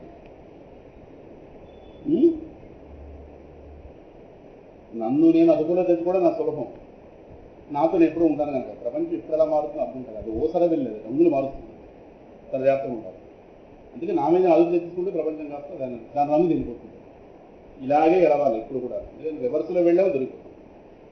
అందువల్ల ఈ పిల్లవాడు కాస్త సదా సర్వం విష్ణుమయం జగత్ అంటే నా రూపంగా ఈ జగత్ రూపంగా తెలుస్తున్నవాడు ఒకటే విష్ణువు. ఈ విష్ణువుగా తనను విశ్వాన్ని దర్శించుకున్నవాడు కనుక ఈయన గారికి కలవరపాటుకు ప్రశ్న లేదు. ఈయన గారిని దుఃఖపెట్టడానికి రెండో వస్తువు లేదు. అక్కడ రాశాను. ఈయన గారిని కాస్త పొడిచేవాడు. ఎందుకంటే తన్ను నిశాచరుడు పొడువ దైత్యకుమారుడు మాటి మాటికి ఓ పన్నగశాయి, ఓ ధనుజభంజన, ఓ జగదీశ, ఓ మహాపన్న శరణ్య, ఓ నిఖిల పావన ఎంచు నుతించుగాని తా కన్నుల నీరు తేడు భయకంప సమీదుడు కాడు వరా. విభత్సమైన రాక్షసులు కాస్త తెలియజేసుకుడు ఆజ్ఞవగానే వచ్చి పిలవడం మాట మర్మాంగాల మీద కూడా పొడి చేస్తారు. పవన్ గారు భాగవతంలో ఉంటుంది. అంటే ఎన్ని రకాలుగా హింసించి అన్ని రకాలు హింసించారు. ఎందుకంటే వాళ్ళకంత స్వేచ్ఛగానే వెంటనే వాళ్ళు కాస్త పిల్లలు పడ్డారు. ఎర్ర జుత్తు ఎర్ర మీసాలు ఉన్నవాడిని కూడా పవన్ గారు చెప్పారు. భయంకరమైన రాక్షసులు చిన్న పిల్లవాడి మీద వచ్చి భయంకరమైన ఆయుధాలు ప్రయోగిస్తే పిల్లవాడు ఎలా ఉంటాడో మనం ఊహించగలం. కానీ అలా లేడది. అసలు మన ఊహలకు అందడు ప్రహ్లాదుడు. మన ఊహలకే అందడు. ఊహలకు అందే అవకాశం లేదు. అందువల్ల ఈయన గారు కాస్త అప్పుడు అంటే చాలామంది ఆయన ఏం వ్యాఖ్యానించారంటే రక్షించమని ప్రార్థించడంలో భాగంగా అలాగ భగవన్నామ స్మరణ చేసేయడము కాదు. భగవన్నామ స్మరణ చేయడం ఆయన యొక్క నిత్య కార్యం. తన్ను నిశాచరులు పొడువా దైత్య కుమారుడు మాటి మాటికి అంటే వాళ్ళు పొడుస్తున్న ప్రచారం భగవన్నామం పలికడి ఇలా కొంతమంది పాపం అదేమిటో సింహాచల క్షేత్రంలో పనిచేసిన వాళ్ళు కూడా భగవంతుడు 0 అర్థం అవుతుంది. అది గొప్ప తేడాగా చెప్తుంటారు. త్రాహీతి వ్యాహరంతం త్రిదశరి కుసుతం త్రాతుకామో రహస్యే. సింహాచనాలు ధ్యాన శ్లోకం చెప్తుంటారు. త్రాహీతి వ్యాహరం, నన్ను రక్షించు అని ఈయన గారు పిలవగానే స్వామి పరిగెట్టుకు వచ్చేటారు. రక్షించు అనగానే అక్కడ 2 రక్షణలు. ఒకటి అజ్ఞానం నుండి రక్షించు నెంబర్ 1, ఇదొకటి. రెండోది వాళ్ళ నాన్నగారితో వైబడి శిక్ష నుంచి రక్షించు అని. వాళ్ళ రెండోది అర్థమైంది. వాళ్ళకి అంటే వాళ్ళ ప్రహ్లాద గురించి 0 అర్థమైంది. త్రాహి ఆయన అన్నాడు త్రాహి రక్షించండి. దేనికి? అజ్ఞానం నుండి రక్షించండి. నన్ను నీ నుండి వేరు చేస్తున్నా, నన్ను నా నిజస్వరూపమైనటువంటి నీ నుండి వేరు చేస్తున్న ఈ అజ్ఞానం నుంచి నన్ను రక్షించు. అజ్ఞాన రక్షణే నిజమైన రక్షణ. ఈ లోపం ఇంకా రకరకాల రక్షణలు అవి తాత్కాలిక. అందువల్ల త్రాహి అంటే అది చెప్పాలి. కానీ వాళ్ళ గారు ఈ వ్యాఖ్యానం చేస్తుంటారు చెప్పొచ్చింది. అందువల్ల ఆయన గారు భయపడో ఇంకోటో భగవద్ రక్షణ కోరికలో భాగంగాను ఆయన భగవన్నామాలు పలికేడు అని పోతన గారి పద్యాన్ని కొంతమంది తప్పుగా అర్థం చేస్తున్నారు. మాటి మాటికి ఓ పన్నగశాయి అంటే శేషుడి మీద పడుకుని ఉన్నవాడా, ఓ ధనుజభంజన రాక్షస సంహారం చేసేవాడా, ఓ జగదీశ ఈ జగత్తుని నియంత అయినవాడా, ఓ నిఖిల పావన అంతటినీ పావనం జరిగి చెప్పుకున్నవాడా. పద్యం కలపచ్చుగా. ఓ పన్నగశాయి, ఓ ధనుజభంజన, ఓ జగదీశ, ఓ మహాపన్న శరణ్య మహా ఆపదల్లో ఉన్నవాడికి శరణాగత స్థానం అయినవాడా, ఓ నిఖిల పావన, ఓ మహాపన్న శరణ్య అని నుతించుగానే తా కన్నుల నీరు తేడు. నిజంగా ప్రహ్లాదుడు భయపడే మాట అయితే కళ్ళంట నీళ్లు రావడం ఆగదు. ఎందుకంటే భయం యొక్క లక్షణం కళ్ళంట నీళ్లు రాదు, వెంటనే వచ్చేస్తుంది. అది దేహంలో చేష్టలో కాస్త ఇంకో రకంగా మారిపోతే దేహం ఎప్పుడు భయం పొందిందో దేహం తేజస్సు తగ్గిపోతుంది. భయం వచ్చిందో తేజస్సు తగ్గిపోతుంది. కనుక ఈయన 6 తేజస్సు ఈ ఒకంత తానుదించుగానే దా కన్నుల నీరు తేడు భయకంప సమేతుడు కాడు చూపర అని పోతన గారు అర్థం చెప్పొచ్చేది. ఈయన గారికి ఈ మూడు కాదు, కర్త కర్మ క్రియ. అక్కడ ఏదో వాళ్ళ నాన్న ఆజ్ఞ ఇచ్చాడని కానీ వీళ్ళు వచ్చి మీద పడి పొడుస్తున్నారు కానీ వాళ్ళు వెనకంటే వేరు ఉన్నారు కానీ వాళ్ళతో భీకరమైన ఆయుధాలు పట్టుకుని ఉన్నారు కానీ ఈ పరిభాష అంతా మన భాష ఇదంతా. ఇదంతా మన కళ్ళతో చూసి మనం చిత్రీకరించుకున్న భాషే కానీ ఆయన గారికి ఇదంతా కలిపి ఒకటే వస్తుంది. కాబట్టి కలవరపాటు సున్నా. అర్థమైందా? అటువంటి స్థితి కావాలని ఎవరి హృదయంలో కోరిక బయలుదేరిన అనుకుంటారు. ఇంత ఉపాఖ్యానం చెప్పుకున్న దానికి ఆయనకి సర్వం విష్ణువే అంటే ఆయన గారు అంతటినీ విష్ణువుగా పోల్చుకున్నాడు. కాబట్టి ఆ వస్తువు విష్ణువు చేసే పని చేస్తుంది కానీ వస్తువు చేసే పని చేయదు. అందుకోసం చెప్పుకోవడం. కాబట్టి ఆ పని చేస్తుంది అంతే. ఇన్ని ఆయుధాలు ఆ పిల్లవాడి దగ్గర వెళ్ళేసరికి వాళ్ళ దృష్టిలో ఆయుధాలేమో ఆ పిల్లవాడి దగ్గర వెళ్ళేసరికి పువ్వులు వేరు తెలిసి ఎలా ఉంది అలా. వీళ్ళు అనుకుంటున్నారు ఘోరమైన ఆయుధాలను శిక్ష వేస్తున్నామని కానీ ఆ పిల్లవాడికి ఏదో ఒక ఏ మల్లె రేకులో మీరు జరుగుతుంది ఎలా ఉంటుంది హాయిగా ఉంటుంది. అంటే వస్తువు యొక్క తత్వాన్ని అంటే ఆ వస్తువుకి ఆయా తత్వాన్ని ఎవడైతే ఇచ్చాడో వాడు దాన్ని ఉపసంహరించగలడు. విషయానికి ప్రాణహరణ లక్షణం ఇచ్చాడు. ఈయన ఎవరు విష్ణువు ఎప్పుడైతే పోల్చుకున్నాడో ఆ లక్షణం లాగేశాడు. అగ్నికి దహించే లక్షణం ఇచ్చాడు. మేనతో ఒళ్ళో పెట్టి కూర్చుంది. ఆ లక్షణం కాస్త వెనక లాగేశాడు. అయిపోయింది. ఈ పిల్లడు వేనే ఉన్నాడు. అది కాస్త తపోశక్తి సంపాదించింది. ఆ లక్షణం వెనక లాగేశాడు. అది తెచ్చిపోయింది. ఆయన గారు దేనికైనా లక్షణం పోయగలడు, దేనికైనా లక్షణాన్ని ఉపసంహరించగలడు. ఆ వస్తువుకి ఆ లక్షణం ఇస్తున్నవాడు ఎవరు? లక్షణం ఉంటే వస్తువును వాడుకుంటున్నాం. ఉప్పు వేసుకుంటే ఉప్పగా ఉంటుందని. ఉప్పు గొప్పతనాన్ని లక్షణంగా ఎవడు పెట్టాడు? మీరు నేను కట్టలేదు. పంచదార తీపిని అలాగే మిరపకాయ కారాన్ని ఉంటే వాడుకుంటున్నాం ఆయా అవసరాలు బట్టి. దానికి ఆ లక్షణాన్ని తొడిగినది ఎవడు? వస్తువుకి లక్షణాన్ని తొడిగినది ఎవడు? మీరు నేను మార్చలేదు. మీరు నేను మార్చాలంటే పంచదార వేసుకుంటే కారం రావాలంటే పంచదార వేస్తా ఉంటే రాదు. కారం కావాలంటే మెరుగానే ఆ లక్షణాన్ని మార్చి పెట్టి మనకి శాశ్వత ధర్మభోక్త అంటాడు విశ్వరూప సందర్శనంలో అర్జునుడు పరమాత్మ. విశ్వానికి శాశ్వతమైన ధర్మాలు కొన్ని పెట్టినవాడు. మీరు ఎన్ని ఈ తర్వాత ఎన్నిసార్లు పుట్టినా మిరపకాయ తింటే కారమే వస్తుంది. ఏమో మరి మా జగన్ గారి పరిపాలనలోకి వస్తే ఏమో మిరపకాయ తింటే తీకొస్తుంది. ఇది కానీ మొత్తం ఇప్పుడు వస్తాను. ఇప్పుడు అందరూ మహాత్ములు అయ్యారు. ఇప్పుడు అందరూ గుర్తు ఇంకో ఆయన వచ్చాడు అనుకోండి ఇంకోటి తిని ఇంకోటి వస్తుందేమో తెలియదు. ప్రస్థానం మాత్రం ఎందుకు పడుతుంది. ఎందుకంటే పరమాత్మకే చెప్పే మహాత్ములు బయలుదేరుతున్నారు. లోపల ఏం చెప్తాం? రేపు అది కూడా ఎలక్షన్ క్యాంపెయిన్లో పెట్టచ్చు. నేను పదవిలోకి వస్తే మీరు మిరపకాయలు తింటే తీపి వస్తుంది. పిచ్చి జనం అవునంతా అవన్నీ ఒకటే అవునో కదండి. ఆ అవునో కదన్నా 5 ఏళ్ళు పడదు. వస్తుంది కంగారు పడకండి. వస్తుంది కంగారు. ఇవి కూడా మీరు ఎలక్షన్ దాంట్లో చేస్తారు. కాబట్టి మా ఇంట్లో మిరపకాయలు ఎక్కువ ఉండిపోయి 7 మిరపకాయలు అంతగానే ఎవరికి ఇచ్చేలేమో రాలేకపోతున్నాం. పంచదార కొనుక్కోమంటారు. అక్కర్లేదు. ఆ మిరపకాయలు అన్నీ వస్తాయి. మా ఓటు ఏంటి? మా ఊరు సిద్ధంగా ప్రధానికి ఏదో బాగానే ఉంది. ఇవి వెళ్ళి సలహా చెప్పాను అనుకోండి. ఆయన గారు ఎవరి సలహాలు స్వీకరిస్తుంటాడు. ఆయన దాంట్లో పెట్టేస్తాడు. ఇది అలాగే విజయనగరం ఉన్నాడు కదా శ్రీకాకుళంలో మాట చెప్పేస్తారు జనాలు. చిత్రాలు ప్రపంచం. అందువల్ల ఆయన గారు సర్వం విష్ణువే. పారడు లేచి దిక్కులకు బాహువులొడ్డాడు. బంధురాజులో దూరడు. ఘోర కృత్యమని దూరడు తండ్రిని. మిత్ర సంఘము చేరడు. మాతృ సంఘము వసించు సువర్ణ గృహంబులోనికి దారడు. కావరే అనడు.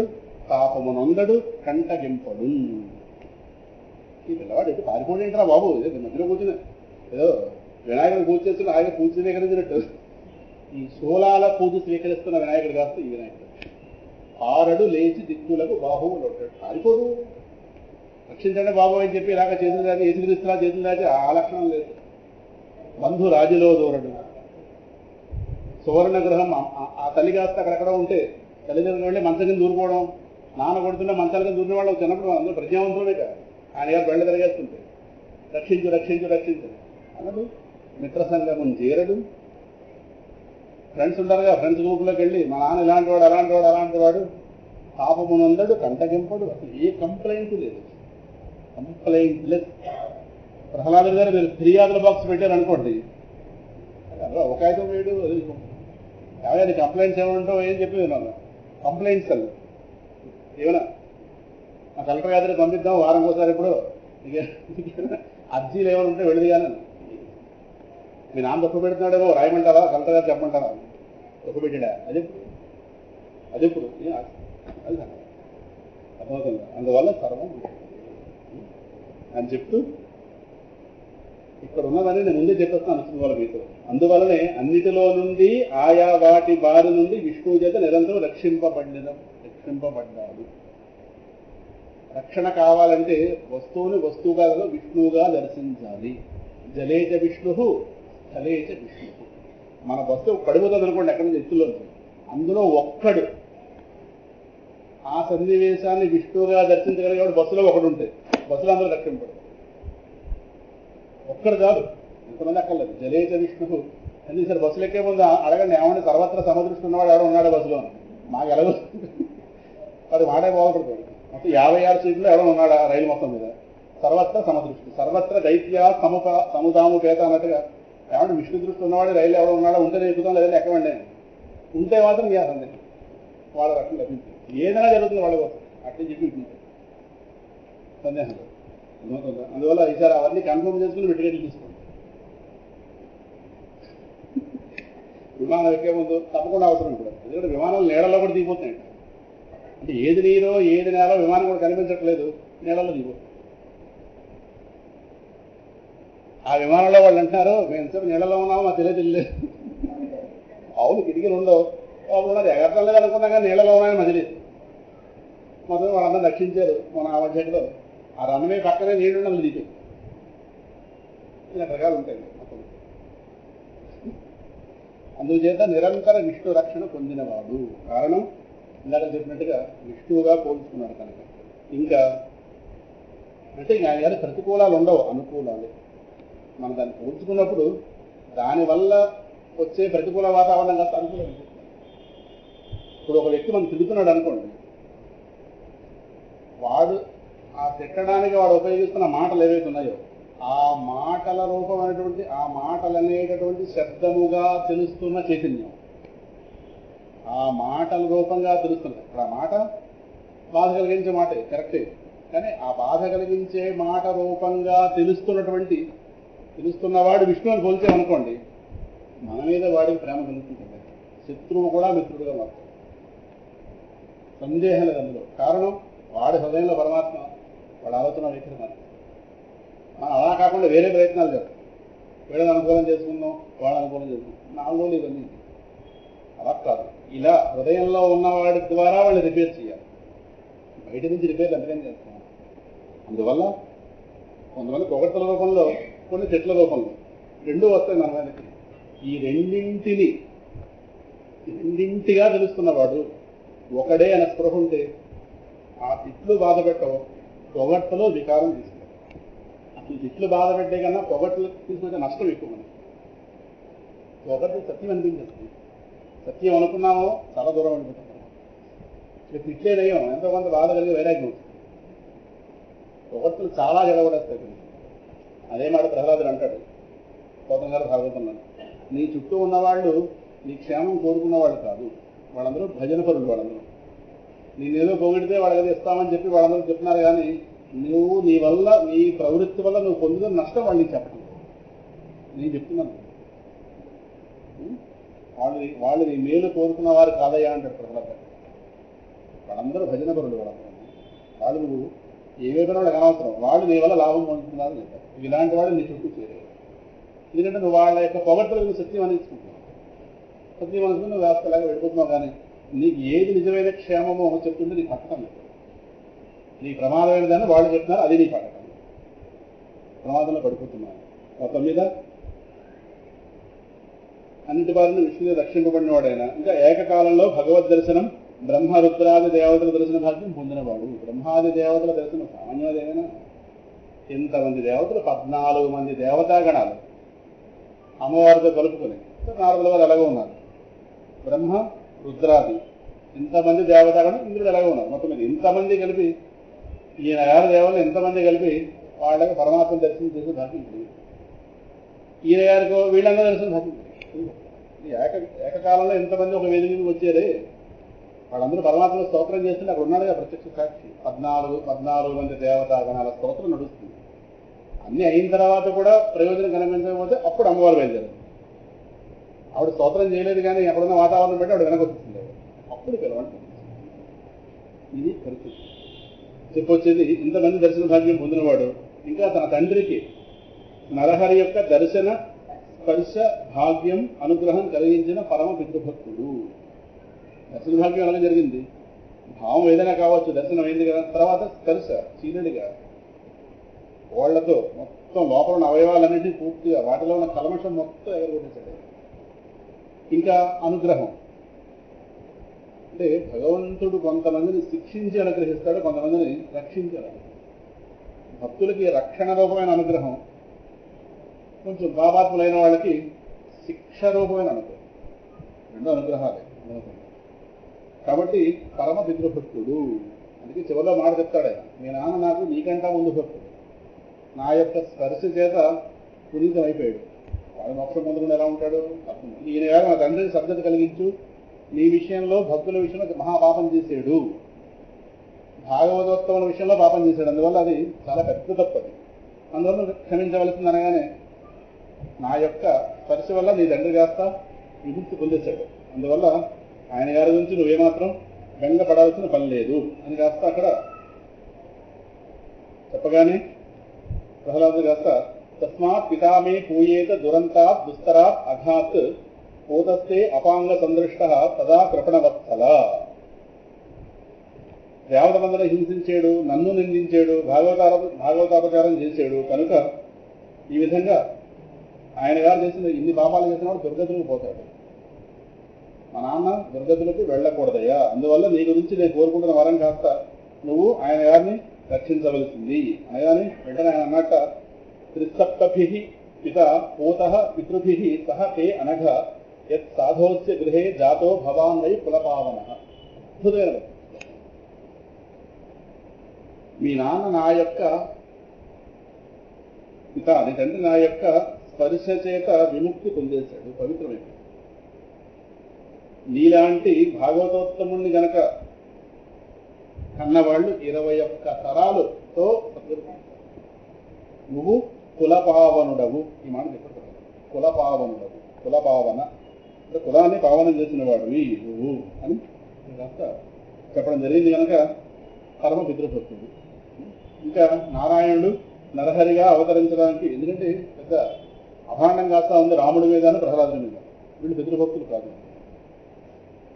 ఎందుకంటే ఒక రకంగా చెప్తే రాముడు అరణ్యంగా వెళ్ళడమే దశరథ మహారాజుగా చనిపోవడానికి కారణం. రోడ్డు మీద మరణించాడు చక్రవర్తి కాస్త, రోడ్డు మీద పడ్డాడు. ఎందుకంటే రాముడు విరహం మరించలేక అలాగా వెళ్ళిన తర్వాత ఆ రోజు ప్రాణం కాస్త అయిపోయింది. చివరికి దేహం విడిచాడు, విషయం మనకు తెలుసు. అందువల్ల పరోక్షంగా చెప్తే దశరథ మహారాజు గారు పోవడానికి రాముడే కారణం. చెప్పాడు కూడా, నువ్వు ఆవిడకి ఇచ్చిన మాట ప్రకారం ఆవిడ నిన్ను అడవకూడమంది, నేను మళ్ళీ నీకు చెప్తున్నాను, ఓ పని చేయి, నువ్వు నా మాట విన, మొత్తం మా అందరినీ మా ముసలి వర్గం మొత్తం చేసి జైల్లో పెట్టి ప్రజలందరూ నీ మాట వింటారు, సైన్యం నీ చేతుల్లో ఉంది, నువ్వు కావాలి ప్రజలందరికీ. నువ్వు ఈ క్షణం నేను వెళ్ళను అంటే చాలు, ప్రజలందరూ వచ్చి మొత్తం ఎంతమంది చంపేస్తారు. నువ్వు కావాలి ప్రజలకి, అందువల్ల నువ్వు వెళ్ళడం నాకు వద్దు. ఏదో అన్నాను కానీ నువ్వు అసలు వెళ్ళకుండా ఉంటే నాకు అది మరీ ఆనందం. ఇప్పుడు ఓ పని చేయి, అటు బాగుంది ఇటు బాగుంది, నన్ను తీసుకుని జైల్లో పెట్టేసి ఈ కైకను కూడా పెట్టి ఎంతమంది జైల్లో పెట్టేస్తే రోజు ఒక్కసారి వచ్చి నాకు అనిపిస్తుంది చాలు, నేను చూసి బతికేస్తాను రామా అంటాడు. నువ్వు చాలా రాజ్యం ప్రజలకు కావాల్సింది ఎందుకంటే ఎక్కువ మందికి ఏది ఇచ్చామో అదే చెయ్యాలి. ఏమవుతుంది, కైకి ఒక్కదాని ఆనందం కోసం అడగ వెళ్ళడం కాదు, ఇన్ని లక్షల మంది ప్రజల కోసం ఏది ఆనందమో అదే చెయ్యాలి. అదో ధర్మం. మళ్ళీ ధర్మాలు ఎన్ని ఉన్నాయి. అందువల్ల నువ్వు అడగకు వెళ్ళడం ఎవరికి ఇష్టం కాదు. నువ్వు ఆగితేనే ఉంటుంది. నన్ను జైల్లో పెట్టే నువ్వు నన్ను జైల్లో పెట్టావా పైన నుంచి నాకు అనవసరం, నువ్వు నాకు ఒకసారి కనిపిస్తే చాలు నేను బతికి రావడం. కారణం తండ్రిని సత్యంలో నిలబెట్టాలి. నీ పూర్వీకులందరూ కూడా స్వర్గాన్ని పొందారు దేనివల్ల? సత్యం వల్ల.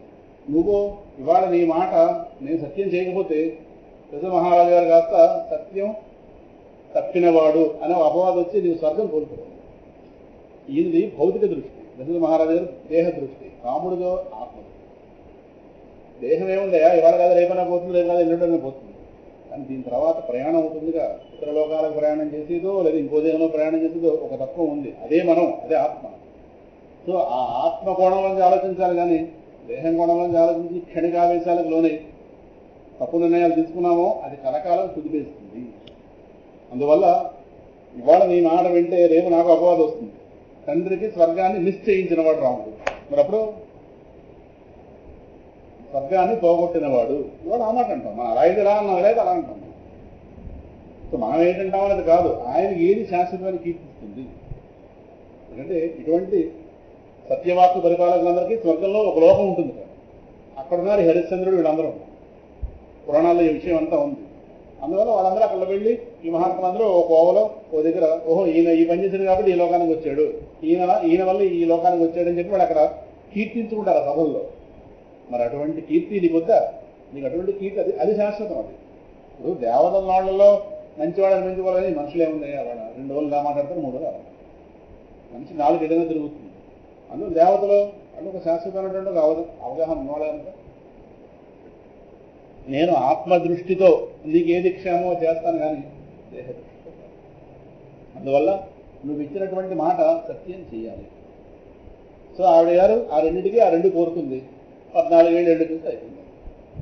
నేను 14 ఏళ్ళు వెళ్తాను కానీ 28 ఏళ్ళు ఎవరినగా, ఇప్పుడు ఆవిడ సపోజ్ 28 అందనుకోండి, అవ్వదు ఇంకా 14 అన్నామని అయిపోయింది.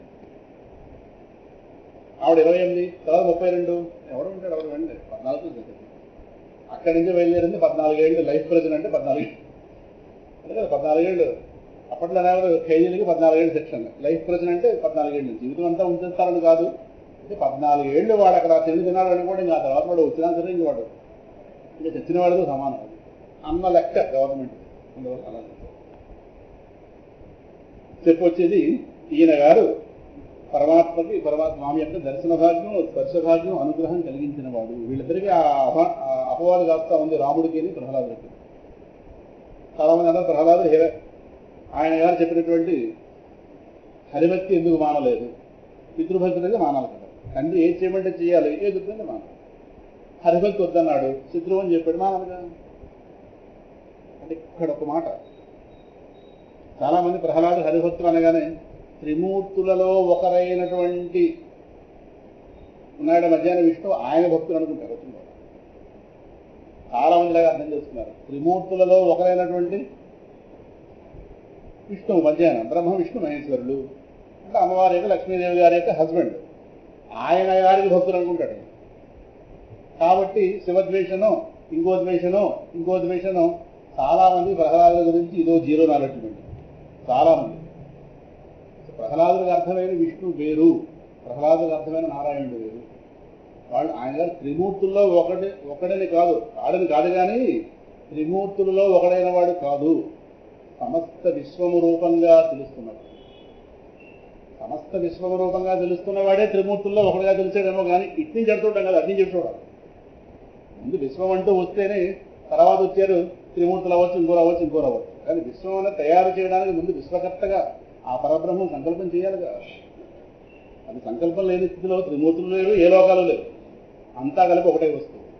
ఆ అంతా కలిపి ఒకటైన వస్తువులు అనేకత్వం పట్టుకొచ్చినప్పుడు పరబ్రహ్మం. ఆ పరబ్రహ్మమే ఇక్కడ ప్రహ్లాదుడు విష్ణు అనే పదంతో చెప్పబడింది. ఆయన గారిని త్రిమూర్తులుగా మలుచుకున్నాడు. ఓకే, నమస్కారం, తప్పేలా దానికి అట్నుంచి చూడాలి కానీ చాలా మంది ఇంటిని చెప్పుకొస్తారు. అందువల్ల ప్రహ్లాదు శివద్వేషమో ఇంకో ద్వేషమో, ఆయన గారు ద్వేషం శిక్షిస్తున్నటువంటి సైనికుడిని ద్వేషించలేదు, శివుడిని ద్వేషించలేదు. ప్రహ్లాదుని అర్థం చేసుకోవడంలో భారతదేశం చాలా వెనకబడింది. చాలా బహుశా మనం 30% అని అర్థం చేసుకున్నాం కదా ప్రహ్లాదు. సినిమాలు అవి చూపిస్తే అంతే అనుకున్నాం కానీ ప్రహ్లాదు సమగ్ర చరిత్రను మనం అధ్యయనం చేయలేదు.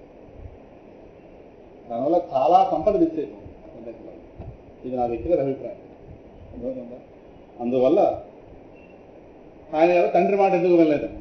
మళ్ళీ ఇదే తండ్రి దృష్టి ఏంటి, విష్ణువు అనేవాడు ఒక పరిమితుడు, త్రిమూర్తులలో ఒకడు. కాబట్టి మనం శివభక్తులం, మనం విష్ణు భక్తులం కాదు. నీ చిన్నానం చంపినవాడు, మనం అంటే ద్వేషం ఉన్నవాడు అని ఇవన్నీ నూరు పోసాడు. అంటే విష్ణువు యందు పరిమితమైన దృష్టి హిరణ్యకశిపుడికి, విష్ణువు అంటే అపరిమితమైన దృష్టి బాగా పట్టుకోండి. ఇది విష్ణు దృష్టిలో ఇద్దరు మళ్ళీ భిన్నం. మళ్ళీ విష్ణు వంటి ఈ లోకంలో అనేక మంది ఉన్నారు, అందులో వైకుంఠం అనే ఒక లోకం ఉంది, దానికి అధిపతి. ఈయన గారు తపస్సు చేసి తపోబలం గెలిచిన తర్వాత అక్కడ వెళితే ఆయన గారు చూసి కనిపించలేదు, వీడేమనుకున్నాడు పారిపోయాడు, నేనంటే భయపడిపోయి పారిపోయాడు అన్న అవగాహన వీడు. ఇప్పుడు వెనక్కి వీడికి ఇప్పట్లో కనిపించడం ఎందుకు, తర్వాత కనిపిద్దామని ఆయన గారు కొంచెం అక్కడ ప్రత్యక్షం కాలేదు, అది జరిగింది అది. కానీ ఈయన గారు ఇలా చిత్రీకరించుకున్నాడు. సో ఈయనకి అర్థమైనటువంటి విష్ణువు ఈ లోకంలో ఒకడు, ఇలా ఈ పిల్లవాడికి అర్థమైన విష్ణువు ఉన్నది కానీ అయిన వాడు. సో ఎంత తేడా ఉందో అర్థమవుతుందా? అందువల్ల ఈయన గారు కాస్త విష్ణు పరంగా రాగద్వేషాలు నూరిపోసాడు, ద్వేషం ఇంకోటి. కానీ ఆ పిల్లవాడికి అవన్నీ ఎక్కలేదు. ఆ పిల్లవాడిది దేహ దృష్టి కాదు, ఆత్మదృష్టి. నీకు దేహంగా నేను కొడుకుగా కాకముందే వాడు నా నిజస్వరూపం.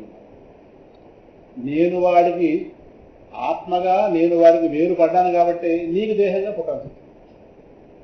అటు నుంచి ఎటు చూస్తాడు ప్రహ్లాద్. ఏం దురదృష్టం చూపగానే మనం వేదాంతాన్ని ఇటు నుంచి అటు చూస్తాం. ఇటు నుంచి అటు చూసేవాడికి వేదాంతం పట్టదు, అటు నుంచి ఇటు చూడాలి. బాగా బాగా పట్టుకోవాలి. ఎప్పుడు మన దగ్గర నుంచి వేదాంతం చూస్తాం. సృష్టికర్త దగ్గర నుంచి మన దగ్గర రావాలి. ఇలా వస్తే చాలా తేలిక. కానీ మనం ఇక్కడి నుంచి ప్రారంభిస్తాం. చాలా మంది అలాగే చెప్తున్నారు, వాళ్ళు వాళ్ళ పక్కన పెట్టారు. చెప్పొచ్చేది ఈయన దృష్టి. నీ ఇప్పుడు మనం ఏమంటాం, ఆయన గారు కొడుకు కాబట్టి మాట వినాలి కదా. ఆ ధర్మం కాదని కాదు, కానీ అది భౌతిక ధర్మం. ధర్మాలు రెండు, భౌతిక ధర్మం, పారమార్థిక ధర్మం. అర్థమవుతుందా? భౌతిక ధర్మం, పారమార్థిక ధర్మం. భౌతిక ధర్మం అంటే దేహ సంబంధం, పారమార్థిక ధర్మం అంటే ఆత్మ సంబంధం. ఆత్మ సంబంధం. సో ఈయన గారు అవగాహన తాను ఆత్మ, తన దేహం కాదు. దేహం బట్టి ఆయన గారి కొడుకు, కానీ ఆత్మగా అంత సంబంధం లేదు. సంబంధమే లేదు. ఆత్మగా ఎవరికి ఎవరితో సంబంధం లేదు. అందుకే ఓ మాట కూడా అనేసాడు కదా, హరిచేరుమని ఎడి తండ్రి తండ్రి. ఈ మాట ఏ ధైర్యంగా అన్నాడు. మరి అబ్బాయి నువ్వు నేను దేహాలుగా ఇప్పుడైతే కలిసి ఉన్నామేమో కానీ ఆత్మగా నీకు నాకు సంబంధం లేదు. సుషుప్తిలోనే సంబంధం లేదు, ఎక్కడ మోక్షం దాకా. మళ్ళీ నిద్ర లేస్తేనే భార్యాభర్తలు, కానీ నిద్రలో ఎవరికెవరు దేహమే లేదు. నిద్రలో ఉందా? ఎవరికి దేహస్పృహ లేదు, లోకస్పృహ లేదు. మళ్ళీ లేస్తేగా ఈ పిచ్చి మాటలేదు. దేహస్పృహ వచ్చిన తర్వాత ఇవన్నీ. దేహస్పృహ లేని దశలో ఎవరికెవరు ఏది కాదు. ఇక్కడ నిలబడేవాడు ప్రజలు. ఆత్మగా నీకు నాకు సంబంధం. ఆత్మగా నాకు వాడు శాశ్వతం. అజ్ఞానం కొద్ది వేరుపడ్డాను కాబట్టి వాడికి ఈ దేహాల్లో తిరుగుతున్నాను. సో నేను ప్రయారిటీ ఇవ్వాల్సింది పారమార్థిక ధర్మానికి, వ్యవహార ధర్మానికి. అందుకే భగవానుడు ఎవరిలో చెప్పాడు, సర్వధర్మాన్ పరిత్యజ్య మామేకం శరణం భజ. అక్కడ వ్యవహార ధర్మాలకి పారమార్థిక ధర్మానికి ఎప్పుడైతే యుద్ధం వచ్చిందో, మనలో తీవ్ర ముముక్షత్వం ఎప్పుడైతే పెరిగిపోతుందో, పరమాత్మను పొందకపోతే ఉండలేమనే స్పృహ ఎప్పుడైతే వస్తుందో, అప్పుడు వ్యవహార ధర్మాలకి రామ్ రామ్ అయిపోయింది. ఇప్పుడు వాళ్ళ దేహంతో మసలు లేరు. ఇంకా దేహం వాడు పెద్ద భారం కాబట్టి భగవాన్ రమణులు ఇల్లు కదిలించారు. అడగమ్మ గంగా వాళ్ళ నాన్నకన్నాడా అనవసరం. ఇవన్నీ దేహ భ్రాంతులు. ఆయన గారు అరుణాచలేశ్వరం లాగేస్తుంటే లోపల నుంచి అది నిత్య సంబంధం. ఇవన్నీ నిత్య సంబంధం. సో అది అంతగా పట్టనప్పుడు వీటి మీద నిలబడ్డమే, అది వ్యవహార ధర్మాలు. సో మనిషి లోపల నిండుతూ వస్తే ముముక్షత్వం, అప్పుడు ఆ తెగింపు వస్తుంది. తెగింపు అనేది మొండితనం కాదు, అది భగవంతుని పొందాలనేటువంటి అవసరం తెలియదు. అప్పుడు ఈ వ్యవహార ధర్మాలు కూడా ఇబ్బంది కనుక అది సర్వధర్మాన్ని పరిస్థితి మాం ఏకం శరణం.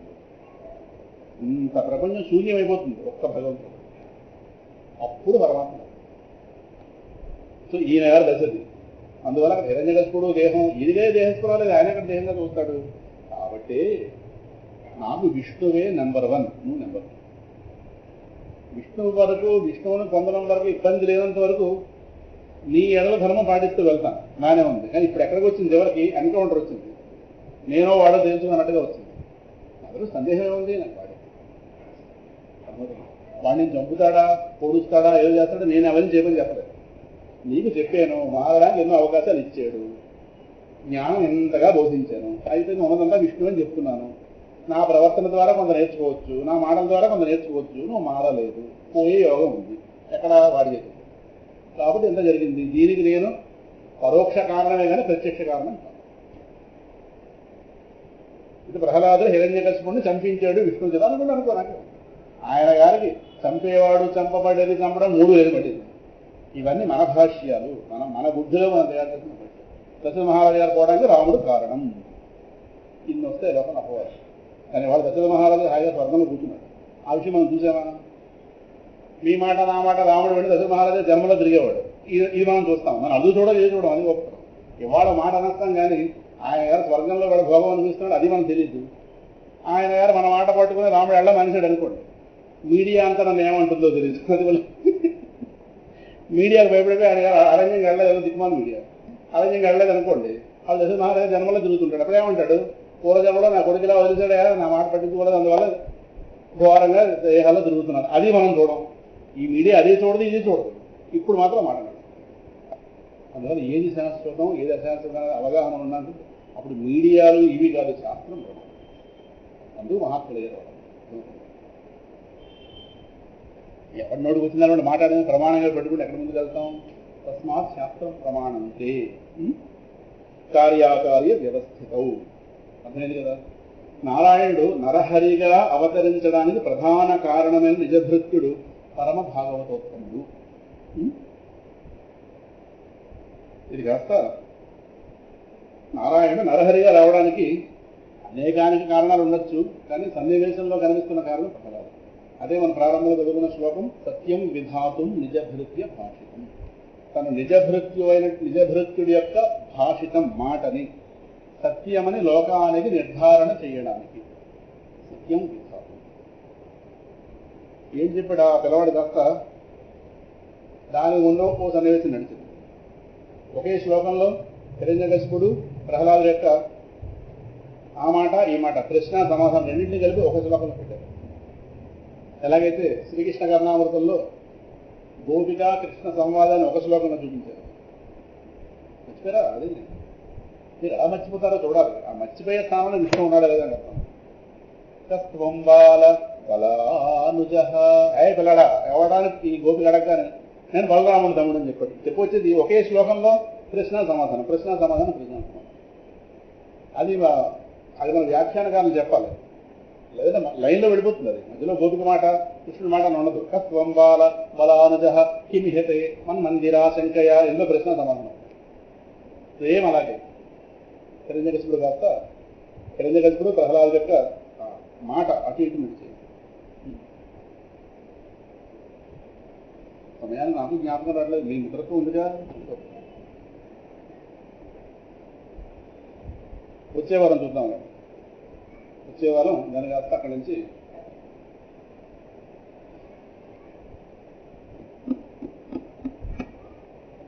ఇది ఎలా ఇది మొదలైతే 8 బాగైపోతుంది. ప్రయత్నిస్తూ వస్తుంది లోపల నుంచి. 1 minute టైం ఇవ్వండి సార్, చూద్దాం. నా మెమరీ నాకు కాదుగా, పరమాత్మ తీసుకుంటాం.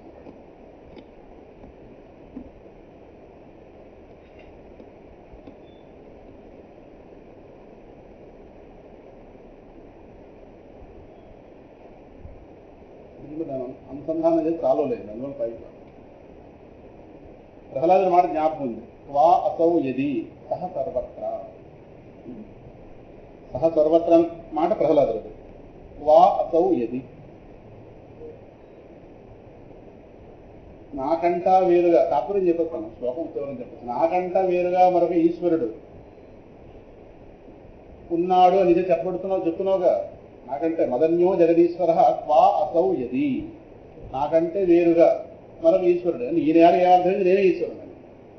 నువ్వేమంటున్నావు? వేరే వాడు ఉన్నాడు అంటున్నావు. సో వేరే వాడు ఉన్నావు కనుక వాడు కనుక ఉన్నమాట అయితే వా అసౌ యది, ఏది ఉన్నమాట అయితే అసౌ వాడు వా ఎడి. ఇది హిరణ్యకశిపుడు యొక్క అక్కడ దాకా శ్లోకం ఓ 30 వెళ్ళింది. ఆ పిల్లవాడు అన్నాడు సహ సర్వత్ర, వాడు అంతటా నిండిపోయి ఉన్నాడు. ఇదేదో వాక్యాలు చదివి చెప్పింది కాదు, అనుభూతితో కలిగిన సహ సర్వత్ర. వా అసౌ యది సహ సర్వత్ర. ఒకవేళ ఉన్నమాట సహ సర్వత్ర అంటున్నావు కదా, కస్మాత్ స్తంభే న అంతరా ఉన్నాడని చెప్తున్నావే. స్తంభే ఈ స్తంభమునందు కస్మాత్ ఏ కారణం చేత నా కనిపించడం లేదు అని ఈయన గారి ప్రశ్న. మళ్ళీ వెంటనే 3 అక్షరాల సమాధానం, దృశ్యతే నాకు కనిపిస్తుంది. ప్రహ్లాదుడు ఇవి సర్వత్రా దృశ్యతే, మిగతాదంతా కూడా హిరణ్యకశిపుడు. అర్థమవుతుందా? అందువల్ల ఇలా ప్రశ్న సమాధానాన్ని వ్యాసుల వారు వదులుతుంది. ఈయన గారు ఎప్పుడైతే ధైర్యంగా చెప్పాడు, అనుభూతితో పలికిన మాట, సర్వత్రా దృశ్యతే, అంతలా ఉన్నాడు. నువ్వు అన్న స్తంభం అంటే ఈయన గారు స్తంభాన్ని ఎన్నుకున్నాడు. అది స్తంభం అదృష్టం, వీడి అదృష్టం, మొత్తం మీద స్తంభాన్ని ఎన్నుకున్నాడు. ఎప్పుడైతే దృశ్యతే కనిపిస్తున్నాడని ఎప్పుడైతే అన్నాడు, ఈయనకి పట్టుదల పెరిగిపోయాడు. సామాన్యమైన పట్టుదల కాదు, ఇది పిల్లవాడు అలా చెప్తున్నాడుగా. అదేదో ఎందుకంటే మన సమాధానం అనుభూతితో ఉన్నప్పుడు చెప్పేది చాలా ఫోర్స్గా వస్తుంది. వీళ్ళ వల్ల వాళ్ళ వల్ల విన్ని చెప్తున్నది వీక్గా ఉంది. సినిమా మనం చూసి చెప్పిన దానికి విని చెప్పిన దానికి తేడా ఏదైనా. అందువల్ల పిల్లవాడు అంత స్పష్టంగా ఎవడైతే చెప్పాడు వాడికి అర్థమైపోయింది, ఓహో ఇప్పుడు ఉన్నాడు కాబట్టి ధైర్యంగా చెప్తున్నాడు అని. వెంటనే వాడికి చూడాలనుందిగా, శత్రుభావన అయితే కావచ్చు, చూడాలనుంది. వెతుకుతున్నాడు పాపం, లోకాలన్నీ వెతుకుతున్నాడు. నిజంగా హిరణ్యకశిపుడు అంత శ్రమ ఎవరు పడలేదేమో. అన్ని లోకాలు ప్రయాణం చేశాడు, మొత్తం అన్ని లోకాలు ప్రయాణం చేసి లేకుంటాను వెళ్ళి, కానీ ఆయన అప్పుడు కనిపించలేదు. అందువల్ల వ్యతిరేక భావనతో అయితే కావచ్చు, కానీ భగవంతుడు అంతగా వెతికినవాడు. కానీ బయట వెతికాడు. బయట ఇందాక చెప్పాను కదా, బయట వెతికితే లోకం మూసేస్తుంది. ఈ పిల్లవాడు లోపల వెతికాడు. లోపల వెతికి బయటకు వచ్చినవాడు ఈ పిల్లవాడు. వాడు లోపల విడిచిపెట్టి పెడుతుంది. బయట వెతికినవాడు ఇప్పటిదాకా బాగుపడదు, లోపల వెతికినవాడు మహాత్ముడు. అందువల్ల అంతర్ముఖత్వం అంతర్ముఖత్వం అంతర్ముఖత్వం, అంతర్ముఖ సమారాధ్య బహిర్ముఖ సుదుర్లభ, ఇందుకు అమ్మవారు చెప్పింది. అర్థమవుతుందా? అందువల్ల ఈ పిల్లవాడి వల్ల ఏం చేశాడో వచ్చేవారు ఇక్కడి నుంచి ప్రారంభించి, ఎక్కడ నారాయణుడు నరహరిగా అవతరించడానికి ప్రధాన కారణమైన నిజభృత్యుడు, నిజభృత్య భాషితం పరమ భాగవతోత్వం. ఇక్కడి నుంచి ప్రారంభిద్దాం. వచ్చేవారం 11వ తారీఖు. స్వస్తి స్వస్తి ప్రజాభ్యః పరిపాలయంతాం న్యాయేన మార్గేణ మహీం మహీషాః. 11 4 కదా. గో బ్రాహ్మణేభ్యః శుభమస్తు నిత్యం లోకాః సమస్తాః సుఖినో భవంతు. పూజలు ఉంటాయేమో నవరాత్రులా? అది 18 నవరాత్రి. సో 2 వారాలు సెలవు, సుఖపడ్డాను హాయిగా. 10 నుంచి కదా నవరాత్రులు. సాయంకాలం పూజలు ఉన్నాయా? కుంభ పూజలు ఉంటాయి కదా. సో 11, 18 మళ్ళీ 25నే ఆ స్తంభాన్ని అలా ఉన్నామండి, ఎదురుకెళ్తున్న అలా ఉన్నామండి. శ్లోకం జ్ఞాపకం వస్తుంది. యస్త్వయా మందభాగ్యోక్తో మదన్యో జగదీశ్వర త్వా అసౌ యది సహ సర్వత్ర తస్మాత్ స్తంభేన దృశ్యతే. అయిపోయింది. గురాలు లోపల ఉంటాయి. యస్త్వయా మందభాగ్యుడు, అప్పుడు ఓ బిరుదు కూడా ఇచ్చాడు హిరణ్యకశిపుడు ప్రహ్లాదుడికి. ఓ మందభాగ్యుడా, భాగ్యం మందిస్తేనే ఇలాంటి మాటలు వస్తుంటాయి. ఓ మందభాగ్యుడా, నీ చేత చెప్పబడుతున్న విష్ణు నాకంటే వేరుగా ఎవడున్నాడంటున్నావే, మీరు చేసేయండి మీరు అయిపోతుంది. నాకంటే వేరుగా ఎవడున్నాడంటున్నావే, వాడు ఒకవాడు ఉన్నమాట. అయితే ఎక్కడున్నాడు? ఎది ఉన్నమాట అయితే అసలు వాడు వా